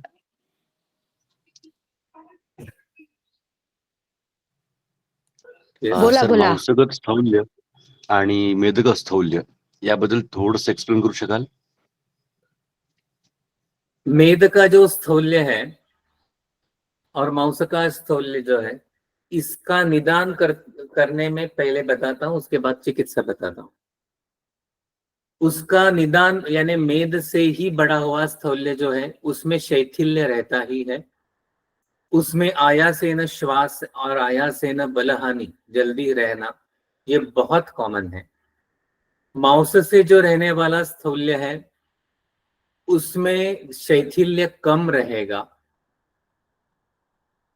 और वहां पर बलहानि ज्यादा नहीं रहती। धीरे धीरे आप उसका व्यायाम बढ़ाते जाते हो तो उसकी बल वृद्धि आपको दिखती है। लेकिन प्रैक्टिस में सिर्फ मांस का स्थौल्य और सिर्फ मेद का स्थौल्य कम है, दोनों साथ में रहते हैं। बहुत कॉमन है, ये दोनों साथ में रहते हैं। और इसलिए जब आपको मेद का स्थौल्य कम हो जाए और मांस का है, ऐसे स्टेजेस चेंजेस जो रहते हैं उसका भी ध्यान आपको रखना पड़ेगा। ये निदान में पहले मैंने बोला कि शैथिल्य और बल, ये दोनों से आप मांस और मेद के स्थौल्य को सेपरेट कर लो। चिकित्सा में मांस के स्थौल्य में आपको थोड़ा सा फ्री हैंड रहता है, वहां पर आप व्यायाम, एक बहुत अच्छा उपक्रम आपके हाथ में रहता है। और मेद के लिए सर्वांग उद्वर्तन, ये बहुत बड़ा उपक्रम का प्रयोग आप कर सकते हो। इस तरह से आप दोनों को डिस्क्रिमिनेट कर लो। बाकी जो अभ्यंतर चिकित्सा है वो बहुत सारे साथ में जाने वाली ही है। Okay sir, thank you. सर, ह्या अध्यायाच्या अनुषंगाने अलोमाला का बरं अष्टनिंदितीय मध्ये include केलेलं आहे? एक मिनिट. या अध्यायाच्या अनुषंगाने अलोमाला का अष्टनिंदितीय मध्ये इन्क्लूड केलेलं आहे? अलोम, अतिलोम या रस्वत, अतिरस्व या अतिदीर्घ, ये चारों हम ले लेते हैं। ये चारों चीजें जो है, इसके कारण बहुत ज्यादा शारीरिक कष्ट नहीं होने वाला है। ये निंदित है, यानी सोशली निंदित है। ये व्याधितः बहुत ज्यादा निंदित नहीं है, इसलिए चारों का आगे वर्णन भी नहीं किया है, क्योंकि ये सोशली ज्यादा निंदित है। इसके बहुत ज्यादा इम्पैक्ट शरीर पर नहीं आने वाला, ना उसके स्वास्थ्य पर ना उसके आयुष्य पर आता है। ये निंदित है सोशली, क्योंकि ये सोशली अनएक्सपेक्टेड, अनवेलकम्ड है ये। लेकिन उसके अलोम होने से उसकी व्याधि बहुत बढ़ती है, ऐसा मैंने नहीं देखा है। या अति गौर या अति कृष्णता से उसकी बहुत ज्यादा व्याधियां बन जाती है, ऐसा भी नहीं। अति रस्व, अति स्थूल, सॉरी अति दीर्घ, इससे भी बहुत ज्यादा व्याधियां नहीं बनती। लेकिन सोशली ये अनवेलकम रहते हैं, इसलिए निंदित शब्द उसके लिए है ज्यादा। और एक चीज इसमें है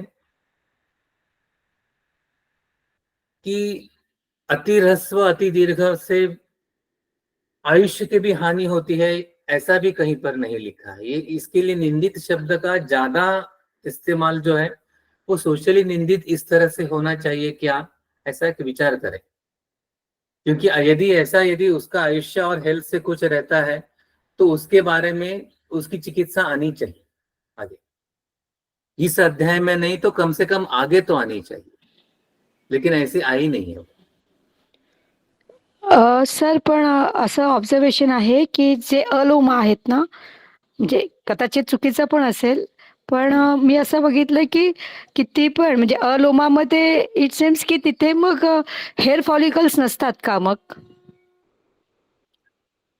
नहीं, हेयर फॉलिकल्स नहीं रहे तो उससे हेल्थ में क्या इश्यू आएगा, ऐसा मेरा यानी सवाल फिर से वही आएगा ना। वो हा पण मग असं बघितलं जातं की मोस्टली तिथे आपण जेव्हा स्नेहन करतो, अभ्यंग करतो, तेव्हा तिथे म्हणजे ते ते इट सीम्स की कुठे गायबच होऊन जातं तिथे. म्हणजे ते ती वृक्षता म्हणजे जर ऑलरेडी जर वातप्रकोप असेल तर ते किती पण काही करा पण ते तसं वृक्ष आणि कोरडंच राहतं. म्हणजे हे मी इतके वर्ष बघत आली आहे. असं का असेल सर? नहीं, अतिरोक्ष का जो है वो व्याधि है अलग, वो अति अलोम से ही संबंधित है, ऐसा आप क्यों कह रहे हैं? अच्छा, ते वेगवेगळ्या गोष्टी आहेत. हाँ, दोनों भी अलग अलग सर्वांग चीजें है. सर्वांग रोक्ष जो है वो हस्ती चर्मवत कुष्ठ का ही प्रकार है जो पूरे शरीर से व्याप्त रहता है। तो उसकी चिकित्सा कुष्ठ की तरह करनी पड़ेगी। उसको आप अलोम क्यों बोल रहे हो? अलोम यानी लोम ना रहना, उतना ही है ना। ओके. यानी जो सर्वांग रोक्ष है वो सभी अलोम ही रहते हैं, ऐसा आपका कहने से आ रहा है। हा हा असं भी रिलेट करत आहे. हाँ हाँ, ऐसा रहना जरूरी नहीं है। ओके. सर्वांग रोक्ष है लेकिन उनमें प्राकृत लोम है, ऐसे काफी लोग हैं। हम्म. वो दोनों अलग अलग चीजें हैं. हाँ, अलग डिफरेंट चीज, एंटिटीज. करेक्ट करेक्ट, अलग चीज। ओके. धन्यवाद सर. नमस्कार सर. नमस्कार।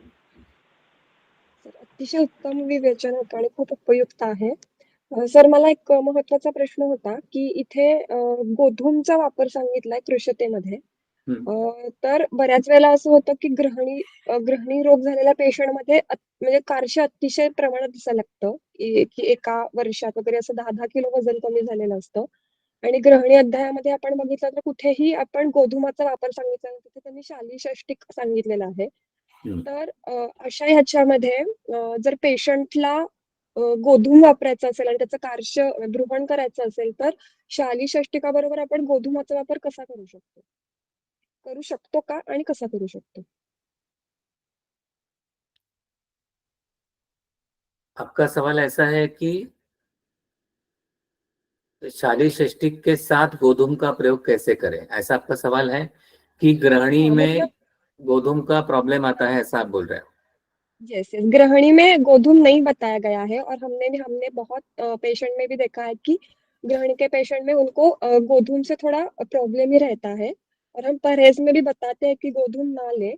तो अगर गोधूम का इस्तेमाल करना है भ्रूण के लिए तो कर सकते हैं क्या? ये पहला क्वेश्चन है और अगर कर सकते हैं तो कैसे कर सकते हैं? कार्शे प्रायो अभिधावन्ति दोषाश्च ग्रहणी गताः। कार्शे प्रायो अभिधावन्ति दोषाश्च ग्रहणी गताः। चरक सूत्र स्थान 21 में, 21, 22, 23 इसमें से कहीं पर रहेगा आपको, मोस्टली 21 में। तो कृश में ग्रहणीगत दोष जल्दी आ जाते हैं। ग्रहणीगत दोषों में या ग्रहणी में गोधूम का प्रयोग ना करें, ये वेस्टर्न थिंकिंग अभी शुरू हो गया है। ग्रहणी में गोधूम का प्रयोग ना करें, ऐसा आयुर्वेद में रेफरेंस मुझे तो अभी नहीं मिला है। क्या बोलते हैं वो, ग्लूटेन इंटॉलरेंस ऐसा कुछ आजकल दिखता है। तो उसके कारण जब गोधूम सेवन करते हैं तो वहां उसका जो एक गोधूम का कंटेंट है उसके कारण आत्मान हो जाता है और वो पचा नहीं सकता और ग्लूटेन इंटॉलरेंस वहां पर पैदा हो जाता है। ऐसे जो पेशेंट्स रहते हैं, इसमें शुरू की चिकित्सा ग्लूटेन इंटॉलरेंस जब रहता है तो पहले ग्लूटेन बंद कर दो, यानी गोधूम पूरी तरह से शुरू में वर्ज करो।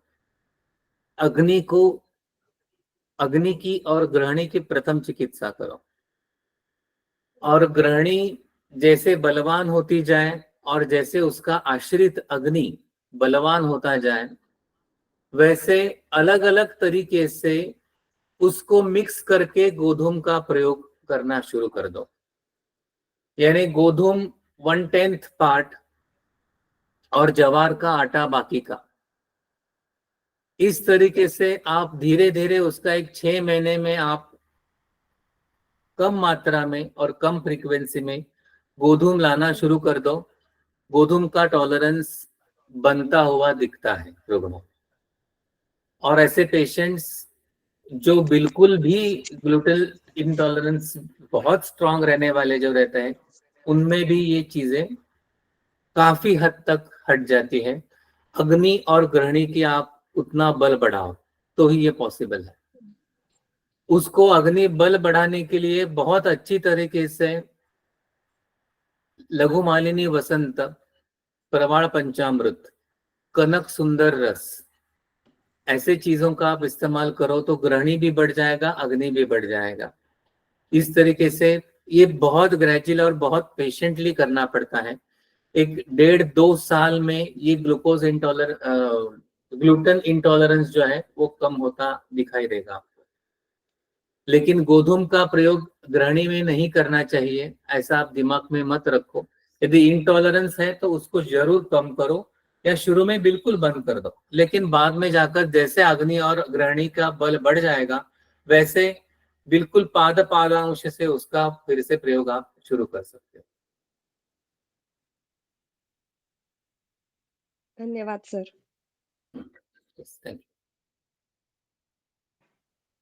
हाउ टू असेस कृशता और स्थौल्य इन बाल अवस्था। कृशता और स्थूलता बालकों में कैसे समझा जाए?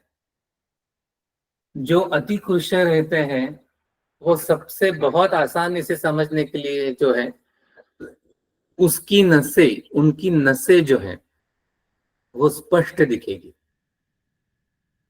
उनका जो पृष्ठवंश है वो पृष्ठवंश, गूढ़ पृष्ठवंश, संधि जो है वो अच्छी तरह से मांस से उपलिप्त रहना, ये जो है ये नहीं रहता कृशता में।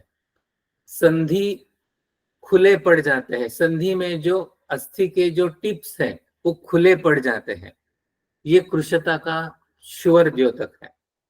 उसी तरह से स्थौल्य में जो है, स्थौल्य में जंघा, स्पिक और उदर, यहाँ पर आपको स्थौल्य दिखेगा। इसमें से सभी जगह या कुछ जगह वहां पर आपको लंबनम मिलेगा। ये श्योरली स्थौल्य के लक्षण है। चिकित्सा तत्व ठरवताना हाउ टू लुक ॲट लक्षण सेट इफ हेतू सापडला नसेल। चिकित्सा तत्व ठरवताना हाउ टू लुक ॲट लक्षण सेट इफ हेतू सापडला नसेल. I don't get the question by वैद्य Mrunali Korate. The second question I don't get it. Sir मला असं विचारायचं होतं की आता रुग्ण जे लक्षणं प्रेझेंट करतात तर त्याचं आपण कॅटेगरायझेशन करतो की हे संतर्पणोत्थ असतील किंवा अपतर्पणोत्थ असतील, पण काहींचा हेतू सापडला नाही तर मग तत्व आपण जे ठरवतो पाचन प्रसाधन, तर मग तिथे त्याचा कॉग्निझन्स आपण कसा घेऊ शकतो? हे बघा, एग्जैक्टली ऐसे जो कंडीशंस है ये अनकॉमन नहीं है। ऐसा है तो वहां पर आप लिखो कि मुझे प्रधान हेतु नहीं मिला है या प्रमुख हेतु नहीं मिला है, और जो सेट आपको दोष और दुष्य के मिल रहे हैं उसके हिसाब से आप चिकित्सा करो। पहले या दूसरे फॉलोअप तक आपको उपशय अनुपशय से आपका जो सेट है वो सही है तो संप्राप्ति भंग शुरू हो जाएगा, नहीं तो अगले सेकंड और थर्ड सेट के कंसल्टेशन में आपको फिर से हेतु ढूंढने पड़ेंगे। हेतु पहले ही सेट्स में, पहले ही इसमें पूरे मिल जाए, हर केस में मिल जाए, ये प्रैक्टिकली पॉसिबल नहीं रहता। कुछ पेशेंट्स में नहीं मिलता, ये सत्य है, तो उसको ढूंढना पड़ेगा आपको आगे भी जाकर। Thank you. नमस्ते सर, गुड मॉर्निंग सर. नमस्ते. नमस्ते. सर, लहानपणापासूनच व्यक्ती जाड असेल आणि ती 40 वर्षापर्यंत तशी आहे, 50व्या वर्षीही ती तशीच आहे, पण 40व्या वर्षापर्यंत ती रुटीन करण्यात तिला काही तक्रार होत नव्हती. पण कसं वय पुढे जाईल तसं तक्रार व्हायला लागली म्हणून त्या वजनाचा विचार करावा का, असा एक विचार पेशंटच्या मनात आलेला असतो आणि म्हणून ते तेव्हा ट्राय करत असतात, पण काही केल्याने ते होत नसतं. मग प्रश्न माझा असा आहे, की जेव्हा लहानपणापासूनच व्यक्ती जर स्थूल असेल आणि ती एवढ्या वर्षापर्यंत येऊन तशी स्थूल आहे, तर त्याची चिकित्सा आपण करावी का, हा एक प्रश्न. आणि अति बोलणं आणि अतिस्थूलत्व याचं डायरेक्ट काय आपण संबंध लावू शकतो का किंवा कसा लावावा?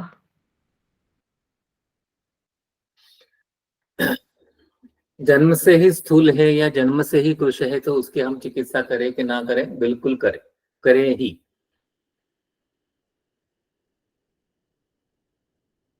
जब बचपन से ही स्थूल रहते हैं लेकिन उस वक्त शरीर में बल अच्छा रहता है, क्रिया बार बार करते रहते हैं बच्चे, तो प्राकृतवात शरीर में अच्छा रहता है, उसके कारण बहुत ज्यादा लक्षण नहीं दिखते।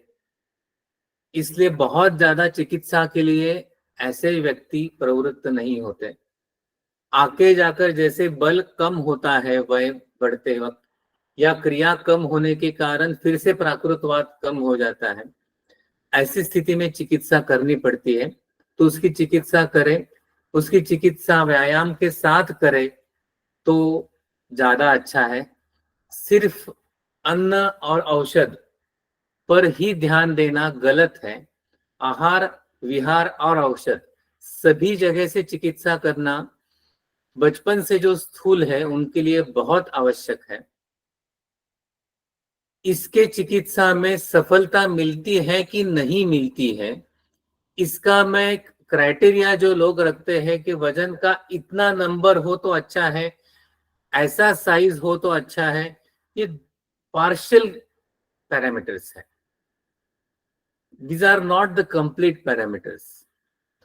Very good strength is really a very important parameter.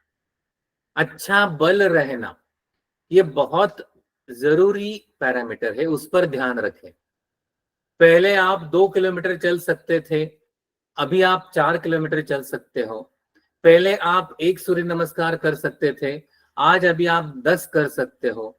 ये पैरामीटर्स व्यायामात परीक्षेत बलम जो है ना, तो उस पर आप ध्यान रखो। जब 100 केजी वेट रहता है तो उसको घटाकर 90 करना आसान है, लेकिन यदि आपका वजन 75 से 80 है और उसको घटाकर 65 से 70 करना है तो बहुत मुश्किल है। क्योंकि जैसे अभी एक वैद्य ने जो पूछा था, देशमुख वैद्य ने जो पूछा था क्वेश्चन, मांस और मेद का स्थौल्य, तो ये डिफरेंस वहां पर है। क्योंकि ये जो स्थौल्य रहता है इसमें ये मिश्रण रहता है, तो इसके कारण मेद घटने से बहुत ज्यादा नंबर नीचे नहीं आएगा। यहाँ पर साइज में चेंज आएगा लेकिन नंबर में बहुत आगे जाकर चेंज आएगा।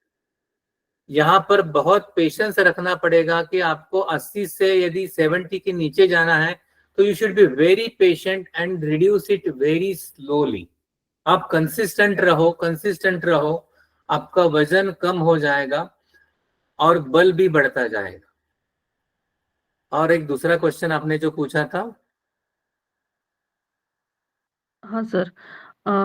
अति बोलणं आणि अतिस्थूलत्व. अतिवाक और स्थौल्य का एक्चुअली टेक्सचुअली तो अलग उल्टा संबंध आएगा, क्योंकि अतिवाक ये संतर अपतर्पण करने वाला है, उसके कारण वजन बढ़ेगा ऐसा प्रैक्टिकली तो नहीं लगता है।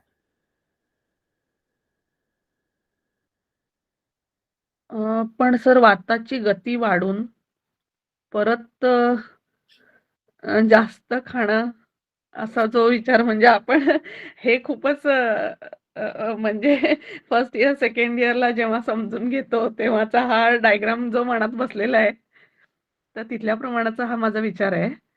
अतिवाक जो है, अतिवाक के साथ यदि एंजाइटी भी है उसके पीछे, तो स्ट्रेस ईटिंग या एंजाइटी ईटिंग बहुत ज्यादा है तो उसके साथ आप उसको जोड़ सकते हो, लेकिन ज्यादा बोलने के कारण वात बढ़ जाता है और उसके कारण भूख बढ़ जाती है। ये जरा हजम होने को मुश्किल संप्राप्ति है, इतना आसान नहीं है। लेकिन anxiety eating is very common. कुछ काम नहीं है दिमाग को, इसलिए लोग खाते हैं, ये कॉमन है। नमस्ते सर। सर जो स्थूल्य की चिकित्सा में अत्याग्नि की चिकित्सा में गोधूम का खीर बोला है ना खाने के लिए। हाँ। तो ज्यादातर अत्याग्नि जो स्थूल्य के पेशेंट में ही दिखाई देती है। तो अगर हाँ। वो और गोधूम का सेवन करेंगे तो और उनका स्थूल्य नहीं बढ़ेगा क्या सर? ये मुझे प्रश्न था। आप दो चीजें मिक्स कर रहे हो। हाँ सर, मुझे एक्चुअली वो समझ नहीं आया, इसके लिए क्वेश्चन मुझे भी थोड़ा सा कंफ्यूजिंग क्या था रहता है कि आलस्य मनुष्य का बहुत बड़ा शत्रु है। और शत्रु से बहुत प्रेम करो। ये दो चीजें आपने मिक्स कर दी तो आलस्य से बहुत प्रेम करो, ऐसा मतलब आ जाएगा।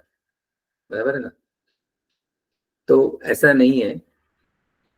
अत्यग्नि ये अलग व्याधि है जिसमें गोधूम का पायस या अपमार्ग बीज का प्रयोग है। और जो स्थूल्य में यदि अत्यग्नि आता है तो वो अत्यग्नि व्याधि उसका नहीं है, अतिस्थूल्य ये प्रधान व्याधि है और अत्यग्नि वो उसका लक्षण है। इसलिए योग्या हित कल्पना, ऐसा उन्होंने बोला है अभी जो बोला है। इसलिए उसमें जो योग्य तरीके से बनाई गई कल्पनाओं का इस्तेमाल करना है। यानी उसमें आपको यदि गोधूम का प्रयोग स्थूल में करना है तो उसमें आप जौ का आटा मिलाओ या चने का आटा मिलाओ और मिस्री रोटी जैसी रोटी बना कर दो, वो वजन कम करना शुरू करेगा। लेकिन पायस कल्पना आप यदि इस्तेमाल करोगे तो वो वजन बढ़ाएगा ही। यानी उसकी अग्नि बड़ी है ना, ज्यादा है, तो आपको गुरु देना है या आपका कंसन। लेकिन गुरु अपतर्पण देना पड़ेगा, अपतर्पण कल्पना ही देनी पड़ेगी। वहां पर गोधूम का खीर पायस इस्तेमाल नहीं करना है श्योरली। तो प्रधान व्याधि स्थूल्य है, उसका एक लक्षण अत्यग्नि। स्वतंत्र और परतंत्र का भेद यहाँ पर आप समझ लीजिए तो ये प्रश्न सॉल्व हो जाए। धन्यवाद सर, समझ में आ गया। यस। सर स्थानिक स्थौल्य बहुत बार पेशेंट्स में दिखाई देता है, दंड, उदर या स्विक इतना जगहों पे। तो ऐसे केसेस में चिकित्सा सार्वदेहिक अपतर्पण ही रखनी है या कुछ अलग विचार करना होता है? Very very good question. जो अपतर्पण हेतु सेवन करते हैं लेकिन अव्यायाम या पोजिशन लेने विहारात्मक संतर्पण के कारण स्थानिक स्थौल्य रहता है, यानी स्थानिक शैथिल्य रहता है, लेकिन सार्वदेहिक अपतर्पण रहता है। ऐसे पेशेंट्स में आपको स्थानिक चिकित्सा अपतर्पणात्मक करनी पड़ेगी और बहुत ज्यादा वात ना बढ़े इसके लिए अभ्यंतर चिकित्सा थोड़ी सी, यानी आहार से थोड़ा सा संतर्पणात्मक रहना पड़ेगा। ऐसे विरुद्ध चिकित्सा यहाँ पर करनी पड़ेगी। यानी पेट है या स्फिक है या जंघा है, यदि यहाँ पर ज्यादा स्थौल्य जैसे चिकित्सा लक्षण दिख रहे हैं लेकिन चिंता ये हेतु है, तो उसके लिए आपको स्थानिक चिकित्सा अपतर्पण की यानी उद्वर्तन जैसी चिकित्सा करनी पड़ेगी, या स्थानिक जो व्यायाम है वो जगह के लिए वो करने पड़ेंगे। और चिंता कम करने के लिए शिरो तर्पण करके अच्छी तरह से 8-8 घंटे की नींद हो, इस पर आपको ध्यान रखना पड़ेगा। यानी ये चीजें आपको मिक्स करनी पड़ेंगी। इट्स वेरी ट्रू कि ये चिकित्सा में कॉन्ट्रास्ट आ जाएगा और वो चिकित्सा हेतु में कॉन्ट्रास्ट आ जाएगा और ये आपको चिकित्सा में रिफ्लेक्ट होते हुए दिखना पड़ेगा।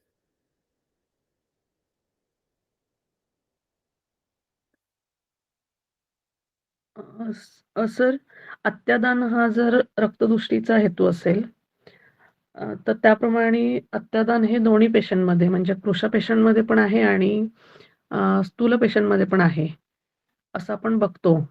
म्हणजे खूप खाऊनही एखादा माणूस कृश असतो आणि खूप खाऊन एखादा माणूस जाड झालेला तो तसा दिसतो. मग हे अत्यादान हे जर रक्तदृष्टीचं एक कारण आपण मांडलं तर त्या रक्तदृष्टीचा आणि ह्या दोघांचा विचार आपल्याला कसा करता येईल? म्हणजे एका बाजूला कृशत्व आणि एका बाजूला अरे क्या खा रहा है उस पर भी है ना, बहुत ज्यादा खा रहा है इस पर ही थोड़े ही रहेगा सब चीजें। बहुत ज्यादा मिठाई खा रहा है, बहुत ज्यादा पानी पूरी खा रहा है, फर्क आएगा ना। हाँ सर, श्योर. हाँ, पण हे इसलिए मधुर रस का अत्यधिक सेवन हो रहा है या ग्रेवी जैसा तीखे तीखो चीजों का ज्यादा सेवन हो रहा है तो रक्तदृष्टि की तरफ जाएगा। मधुर का अति सेवन हो रहा है तो भ्रमण की तरफ जाएगा। दोनों का सेवन हो रहा है तो दोनों की चीजें वहां पर देखेगी, इन्हें स्थूल भी रहेगा और रक्तदृष्टि भी रहेगी। ओके. प्रश्न सर असा की शेतात काम करणारी माणसं असतात. तर खाणं असं काही फार हे नसतं म्हणजे घरी जसं भात, भाकरी, भाजी असं वेगळं असं फारसं काहीतरी त्यांच्या आहारात इन्क्लुडेड नसतं. पण सवय असते की 4 भाकरी खाल्ले, 5 भाकरी खाल्ले आणि भाताची क्वांटिटी ही जास्त असणार. तर तशी जी व्यक्ती असते ती कामाप्रमाणे जास्त खाते हे बरोबर आहे. पण तिच्यासमोर काही असेल तरी ती जास्त खाते. आणि ती कृश राहते. आणि इकडे स्थूल व्यक्ती जी आहे तर तीही हे सेम खाते म्हणजे त्याच्यामध्येही फार मधुर रसात्मक वगैरे अशा काही गोष्टी नाहीयेत. तरी ती तशी राहते. तर तेव्हा यातून काय वेगळं करावं? म्हणजे आहार दोघांचं सेम आहे. म्हणजे तिथे स्थौल्यताजनक ज्या गोष्टी आपण विचार करतो ना, की पिष्टमय पदार्थ खाल्ले असतील जास्त किंवा गोड जास्त खातात. असं दिसत नाही. आहार सेम दिसतो. तर दोघांमध्ये तेव्हा कसा विचार करावा? इस सवाल में एक गलती है। हाँ सर. जब शारीरिक कष्ट करने वाली व्यक्ति अत्यादान कर रही है और वो हर एक चीज को अत्यादान में ही लेकर जाते हैं क्योंकि उनका अग्नि ज्यादा रहता है और उनका नेचुरल होने वाला अभ्यवरण की मात्रा जो है वो भी ज्यादा ही रहती है। लेकिन हेतु की व्याख्या आप समझे तो हेतु की इति कर्तव्यता जहां पर रिफ्लेक्ट होगी उस पर से आपको तय करना पड़ेगा कि ये जो अत्यादान हो गया है यह अत्यादान कहां पर उसका इम्पैक्ट आ रहा है। क्योंकि अत्यादान विरुद्धान्न रात्रौ जागरणम अतिव्यवाय अतिव्यायाम अव्यायाम ये जो हेतु है ना ये स्थूल हेतु है। इसका दोष संग्रह दुष्य संग्रह लक्षण के आधार पर आपको तय करना पड़ेगा। उस पर से आपको हेतु को इंटरप्रेट करना पड़ेगा। या आप बहुत स्थूल से ग्रॉस चीजें बता रहे हैं और ग्रॉस चीज से कुछ कंक्लूसिव निकालने की कोशिश कर रहे हैं तो ग्रॉस चीज जब उसके डेस्टिनेशन को पहुंचेगा तभी आप उसमें से कुछ कंक्लूसिव निकाल पाओगे। यानी स इति कर्तव्यता को रोगोत्पादको हेतु निदानम। यदि उसको निदानत्व अत्यादान यदि कर रहा है वो 30 साल से कर रहा है उसको कुछ नहीं हो रहा है तो आप उसको कहां पर पकड़ोगे? जब वो काम करना बंद कर देगा या एक आध दिन बहुत ज्यादा मिर्ची खा ली और सरक्त मल प्रवृत्ति हो गई तो फिर उसको आप समझ में आ जाएगा ये रक्त दृष्टि की तरफ जा रहा है। यानी हर एक नियम को ये जो ग्रॉस रूल्स है ना इसको आप हेतुता इसका ये हेतु रहता है ऐसा सेट बताया है लेकिन वो वहां तक पहुंचा है कि नहीं पहुंचा है इस पर से आप कहने विरुद्धान्न से कुष्ठ हो रहा है, विरुद्धान्न से मज्जा दृष्टि हो रही है, विरुद्धान्न से श्वित्र हो रहा है, विरुद्धान्न से कृमि हो रहा है। तो ये विरुद्धान्न को बंद करना ये उसका जनरलाइज्ड ट्रीटमेंट है, लेकिन उससे एक्शन ये सभी जगह कहाँ कहाँ होगा ये होने के बाद ही पता चलेगा। समझ रहे हैं? अत्यादान जो है वो अति कार्श है और अति स्थूल है, ये दोनों चीजें दिखती है ना उससे, लेकिन जो होगा उस पर से आपकी चिकित्सा तो बहुत बदलेगी। यानी इति कर्तव्यता को पहुंचने के बाद ही आपको ये चीजें यानी उसका डेस्टिनेशन पता चलेगा। आप उसको पहले ये बता सकते हो कि बहुत ज्यादा पेट भर के मत खाओ, but again this is going to be a gross advice. Okay, thank you sir. Yes.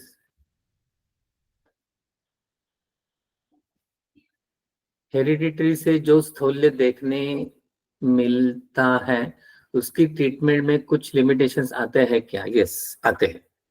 It's very true. बीच से ही है तो उसके कुछ मर्यादाएं रहती है। उसके लिए बहुत ज्यादा एफर्ट करने के बाद, बहुत ज्यादा चिकित्सा, आहार विहार, अन्न सब करने के बाद भी कम उपशय मिलेगा और कम काल के लिए मिलेगा, ये सत्य है। सर, अतिकृश में निद्राक्षय एंड अग्निक्षय ये लक्षण है और पित्त क्षय में भी अल्प निद्रा और अग्नि ये लक्षण है, तो इन दोनों में डिफरेंशिएट कैसे करें? जैसे अभी वैद्य मनस्वी ने जो पूछा था वैसे मैं अभी बोल रहा हूं उसके लिए। अभी ये जो है लक्षण निद्राक्षय और अग्निक्षय दिख रहा है, तो निद्राक्षय क्यों है ऐसा आपको ढूंढना पड़ेगा। यानी अति चिंता है, उसके कारण यदि निद्राक्षय है तो ना वो अति कृश के कारण है ना पित्तक्षय के कारण है, तो चिंता के कारण है। यानी उसकी चिकित्सा ही बदल जाएगी। आप चिकित्सा करते वक्त एक पॉइंट को ही पकड़ के रखोगे तो आप गलत होने के चांसेस बहुत ज्यादा है। 2 पॉइंट्स को पकड़ोगे तो एक लाइन खींच पाओगे, लेकिन पूरा कैनवास पता नहीं चलेगा। आप 3-4 पॉइंट्स पकड़ोगे और उसके बाद संप्राप्ति का ज्ञान कर लोगे तो ही आपको पूरा कैनवास पता चलेगा। नहीं ज्ञानावयवेन कृत्स्ने ज्ञेय ज्ञानम उत्पद्यते।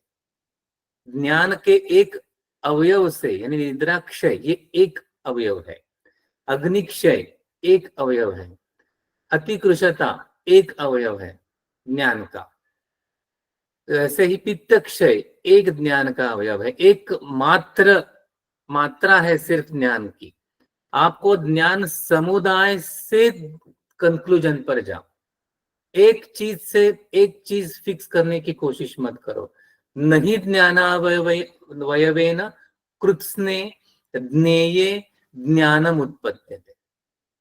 एक चीज से कुछ भी कंक्लूसिव मत निकालो, you will land into trouble always. Clinically आपको जितने ज्यादा एविडेंसेस आपको मिलते हैं, ज्ञान समुदाय मिलता है, उतना आप जुटा लो, उसके बाद संप्राप्ति देगा। Doctor Shiv Kumar Hiremath, in wrongly apatarpan drug prescribed or wrong panchakarma induced karshata, how to treat either with food only or either with drug? Both or not both, all the ways, whatever it means available with you. आप अभ्यंग से उसकी चिकित्सा करो, आप आहार से चिकित्सा करो, आप औषध से चिकित्सा करो, आप मानस से चिकित्सा करो, आप विहार से चिकित्सा करो, आश्वासन देकर चिकित्सा करो। अलग अलग तरीके से ये चीजें आप उसकी चिकित्सा कर सकते हैं बिल्कुल। यानी कि रॉन्गली अपतर्पण चिकित्सा, कुछ पेशेंट्स ऐसे रहते हैं कि बिल्कुल यानी आहार को ही हटा देते हैं सप्लीमेंट से, और उसके कारण अपतर्पण मिल जाता है। और उसके कारण बहुत शुरू में अच्छा लगता है कि बहुत वजन कम हो गया, लाघव आ गया, मलप्रवृत्ति अच्छी शुरू हो गई, लेकिन ये दवाइयां जैसे ज्यादा दिन तक उसका साथ में हो जाता है तो आरोग्य बिगड़ जाता है। तो उसकी चिकित्सा सभी तरीके से करो।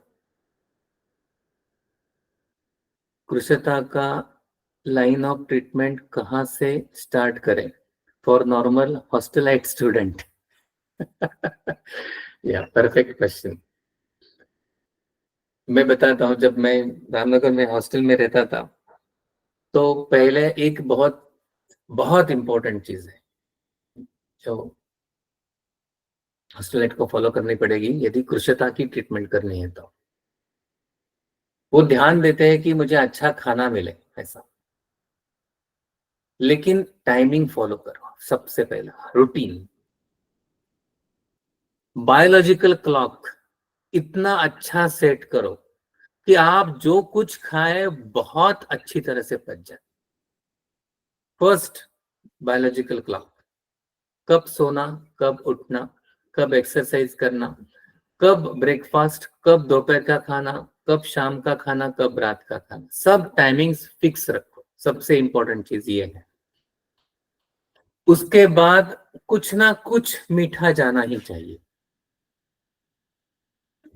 मीठा जैसे लड्डू है जो आप आसानी से कैरी कर सकते हो, जैसे नान कटाई करके बेकरी में मिल जाती है वो आप लेकर आ सकते हो। अलग अलग तरीके से, यानी ये जो कुछ परचेस करना है 100 ग्राम, यानी छोटा छोटा क्वांटिटी परचेस करना, यानी उसकी अरुचि ना हो जाए। अन्न सेवन करते वक्त आप भेषज सेवन कर रहे हो ऐसा नहीं लगना चाहिए, इसलिए उसकी रुचि अच्छी तरह से बदलती रहनी चाहिए। जो कुछ लाना है ब्रूहण का उसकी मात्रा कम कम परचेस करो। अगले अगले हफ्ते 7-8 दिन के बाद जैसे वो खत्म हो जाएगा चीजें अलग अलग लाते रहो, यानी कुछ मीठा जाना चाहिए इन शॉर्ट, और अलग अलग रुचि से जाना चाहिए।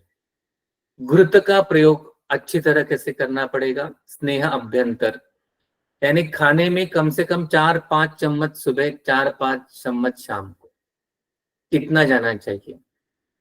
हॉस्टलाइट्स को मेस में खाना पड़ता है। में कोई भी मेस रुचिकर यानी अम्ल और कटु रस का प्रयोग अच्छा ज्यादा करेंगे, इसलिए वहां पर जो ग्रेवीज आते हैं, ग्रेवीज को जितना अवॉइड कर सकते हो करो।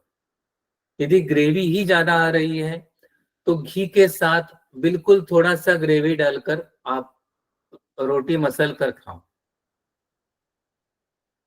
और एक है नींद, जैसे मैंने बोला नींद के टाइमिंग्स, यानी आप 12 बजे सोकर 8 बजे उठ रहे हो तो 8 घंटे की नींद पूरी होगी, ऐसा कैलकुलेशन गलत है। 6 बजे सूरज उगता है तो 2 घंटे की दीवा स्वाप हो गया, ये आप ध्यान में रखो। और रात्रो जागरण 3 घंटे का हो गया कम से कम। इसलिए नींद का टाइमिंग फिक्स रखो और जल्दी रखो, उठने का टाइमिंग भी फिक्स रखो, जल्दी रखो, क्योंकि अग्नि अच्छा रहेगा। और एक लास्ट, अभ्यंग नित्य करो। स्नान से पहले बिल्कुल 5 मिनट रुकना है, 5 से 7 मिनट में पूरे शरीर को अभ्यंग करना है, स्नान कर लेना है। ये सब हॉस्टलाइट के लिए आपको कृषिता की चिकित्सा आप कर सकते हो। नीतू चौहान। सर, हे हॉस्टेलाइटसाठी त्यांनी प्रश्न विचारला. पण आता आपल्या वेळा म्हणजे आपण आता वैद्य म्हणून जेव्हा बसणार तर तेव्हा अ, आपण यातलं कुठलंच म्हणजे कुठलंच पाळू शकत नाही. फक्त आता म्हणजे मी मी वैयक्तिक माझं सांगतेय, की मी खाल्लेलं मला पचलंय का? आणि झोप तेवढी लागलीये का? 8 तास तरी नाही पण 6 तास लागलीये का? हां, पण सकाळचं 6 रेअर होतं. फार ठरवूनही नाही आता 12 वाजलेत, 1 वाजलेत, 6 जाग आली. पण दिवसभर कामात होते, तर अजून कंटाळा आहे. काहीतरी दुखतं, पाय दुखतात, हात दुखतात. अजून 1 तासभर झोपू, असं आपण पुढे-पुढे जातो ना. आणि जेवणाची वेळ क्लिनिकमध्ये आहे, देखिए समोर कोणी आहे. ये तरीके सोचने का जो तरीका है, इसमें कैसा है, मुझे जाना है दिल्ली और मैं जा रहा हूँ साउथ की तरफ, तो मैं दिल्ली कैसे पहुंचूंगा, ऐसा कहना है। अ, नाही सर, मला हे करेक्शनमध्ये मला स्वतःला यायला मी असं इसमें विचारलं, की लाना पड़ेगा चेंजेस। मेरी कल रात को ओपीडी होने के बाद आज सुबह मैं 5:45 को उठकर रनिंग करके आया हूँ और 8 बजे यहाँ पर लेक्चर के लिए बैठा हूँ। हां सर, आपको हे कि यू शुड इच्छा रहना, और you really doggedly want to have it is a different thing, समझ रहे हैं? तो मेरी इच्छा है, डिजायर है, विश है, इसमें से क्या है आपको? यदि आपको इतना वो करना ही है, ऐसा आप पकड़ के चल रहे हो, तो उसी दिशा में चलना पड़ेगा। थोड़ा थोड़ा ना हो, लेकिन थोड़ा थोड़ा तो उसी दिशा में चलते रहो, ये चीजें बदल जाएगी, क्योंकि इसकी हैबिट बनानी पड़ती है। हैबिट बन जाए ना तो वो बोझ नहीं बनता, वो ऑटोमेटिकली होना शुरू हो जाता है। ये जो स्थौल्य और कार्श जो है ना, ये हैबिट बहुत साथ में, जैसे मैंने सेकंड या फर्स्ट लेक्चर में जब बोला था, सातवें जो घटक जो है ना, वो आरोग्य, उसमें एक भाव जो है, उसका एक परिणाम आरोग्य है। तो आप सात्म्य करना है तो आपको उसका अभ्यास करना पड़ेगा, हैबिट बनानी पड़ेगी। हैबिट में एफर्ट्स नहीं डालने पड़ते, इसलिए सबसे पहली चीज जो मैंने बोली वो सबसे ज्यादा इंपॉर्टेंट है। You set your biological clock, that is really what is important. ऐसे कुछ आप जैसे बोल रहे हैं वैसा छूटता नहीं, ऐसा होता नहीं है। ऐसा होता है कि कुछ फंक्शन है घर में, या बच्चों की बीमारियां हैं, या कुछ मिसहैप घर में हो गया, या आपकी खुद की बीमारी है, ऐसे चीजों के कारण आपका बायोलॉजिकल क्लॉक और आपका टाइम टेबल डिस्टर्ब हो जाएगा। तो ये डिस्टर्बेंस ट्रांजिटरी रहना चाहिए, एंड स्टेबिलिटी रेगुलर हैबिट रहना चाहिए, दैट इज मोर इम्पॉर्टंट। हा सर, म्हणजे 6 पासून तुम्ही पुढे काही कितीही झोपला तर ते दिवा स्वॅप मध्ये पकडणं हे हे करावंच लागणार हो हो, बरोबर, असं ना? It is of course. ब्राह्मे मुहूर्ते उत्तिष्ठेत स्वस्थो रक्षार्थम आयुष्य। आपको आयुष्य की रक्षा करनी है तो उसको थोड़ा सा तो फॉलो करना पड़ेगा। हाँ सर, थँक्यू सर। Yes.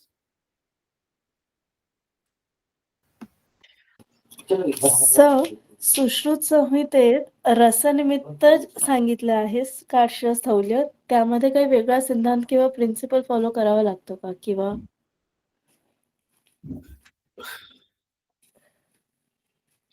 रसनिमित्तमेव स्थौल्यम कार्शम च,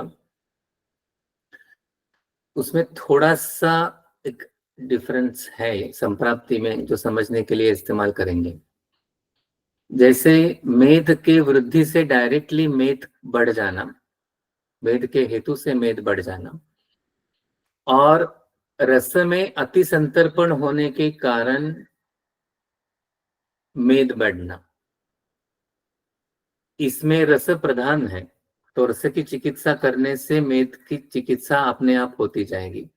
लेकिन मेद ही बढ़ने की जिसकी क्रिया रहती है, जैसे अति निंदित स्थौल्य में बोला है कि सब चीजें मेद में ही कन्वर्ट हो जाती, तो ऐसा ये रसज इसमें नहीं रहता। रसज की चिकित्सा आप रस पाचन करते रहो तो वो घटना शुरू हो जाता है। जैसे क्लैब्य रस में बताया है और शुक्र के क्षय में भी क्लैब्य बताया है। तो शुक्र क्षय जो क्लैब्य है उसकी चिकित्सा शुक्र की चिकित्सा से स्वतंत्र हो जाएगी, लेकिन जो रस से बनने वाला जो क्लैब्य है वो परतंत्र क्लैब्य है, रस की चिकित्सा से क्लैब्य जाएगा, ऐसा उसमें डिफरेंस आएगा।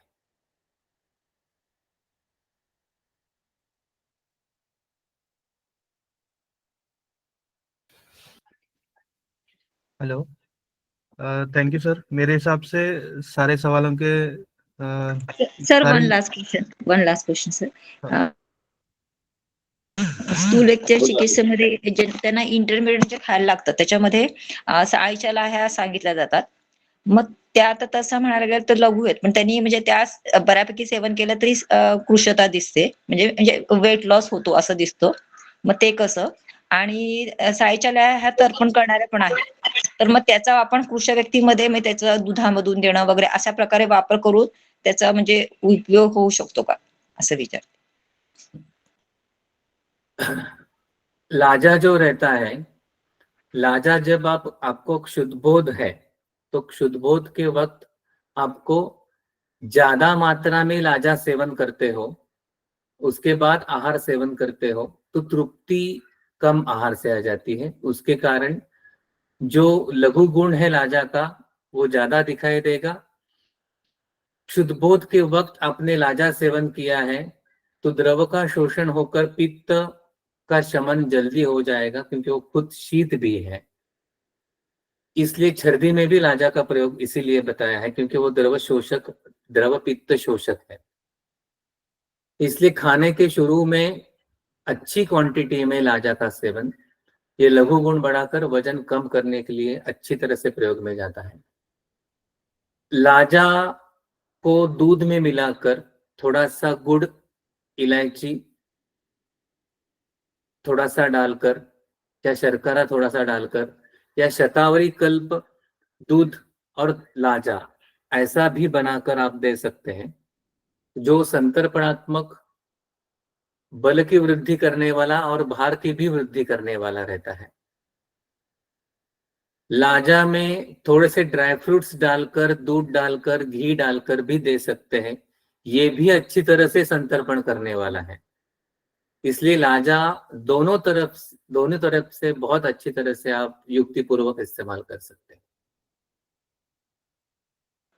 थँक्यू सर, खूप छान झालं विवेचन. Thank you very much. Yes, thank you. Thank you sir. मेरे हिसाब से सारे सवालों के उत्तर मिल गए होंगे सबको, और काफी देर ये प्रश्नोत्तर का सत्र चला। मैं सर ने जो इतने पेशेंटली सबके सवालों के उत्तर दिए हैं, इसके लिए मैं सर का धन्यवाद करना चाहूंगा, और ये सत्र यहीं पे समाप्त करते हैं, ऐसा मैं थैंक यू वेरी मच। धन्यवाद सभी आयोजकों का। संविता बोध ने मुझे ये अवसर दिया, इसलिए मैं बहुत आभारी हूँ। सब लोगों ने इतनी ठंडी में जल्दी उठकर मुझे सुना, उसके लिए भी मैं बहुत ज्यादा आभारी। धन्यवाद। Thank you sir. इसके संविदा बोध का अगले सत्र की सारी जानकारियां आपको व्हाट्सएप ग्रुप पे मिल जाएंगी, और यह सत्र जल्दी ही यूट्यूब पे भी आपको उपलब्ध करा दिया जाएगा। धन्यवाद। Thank you sir.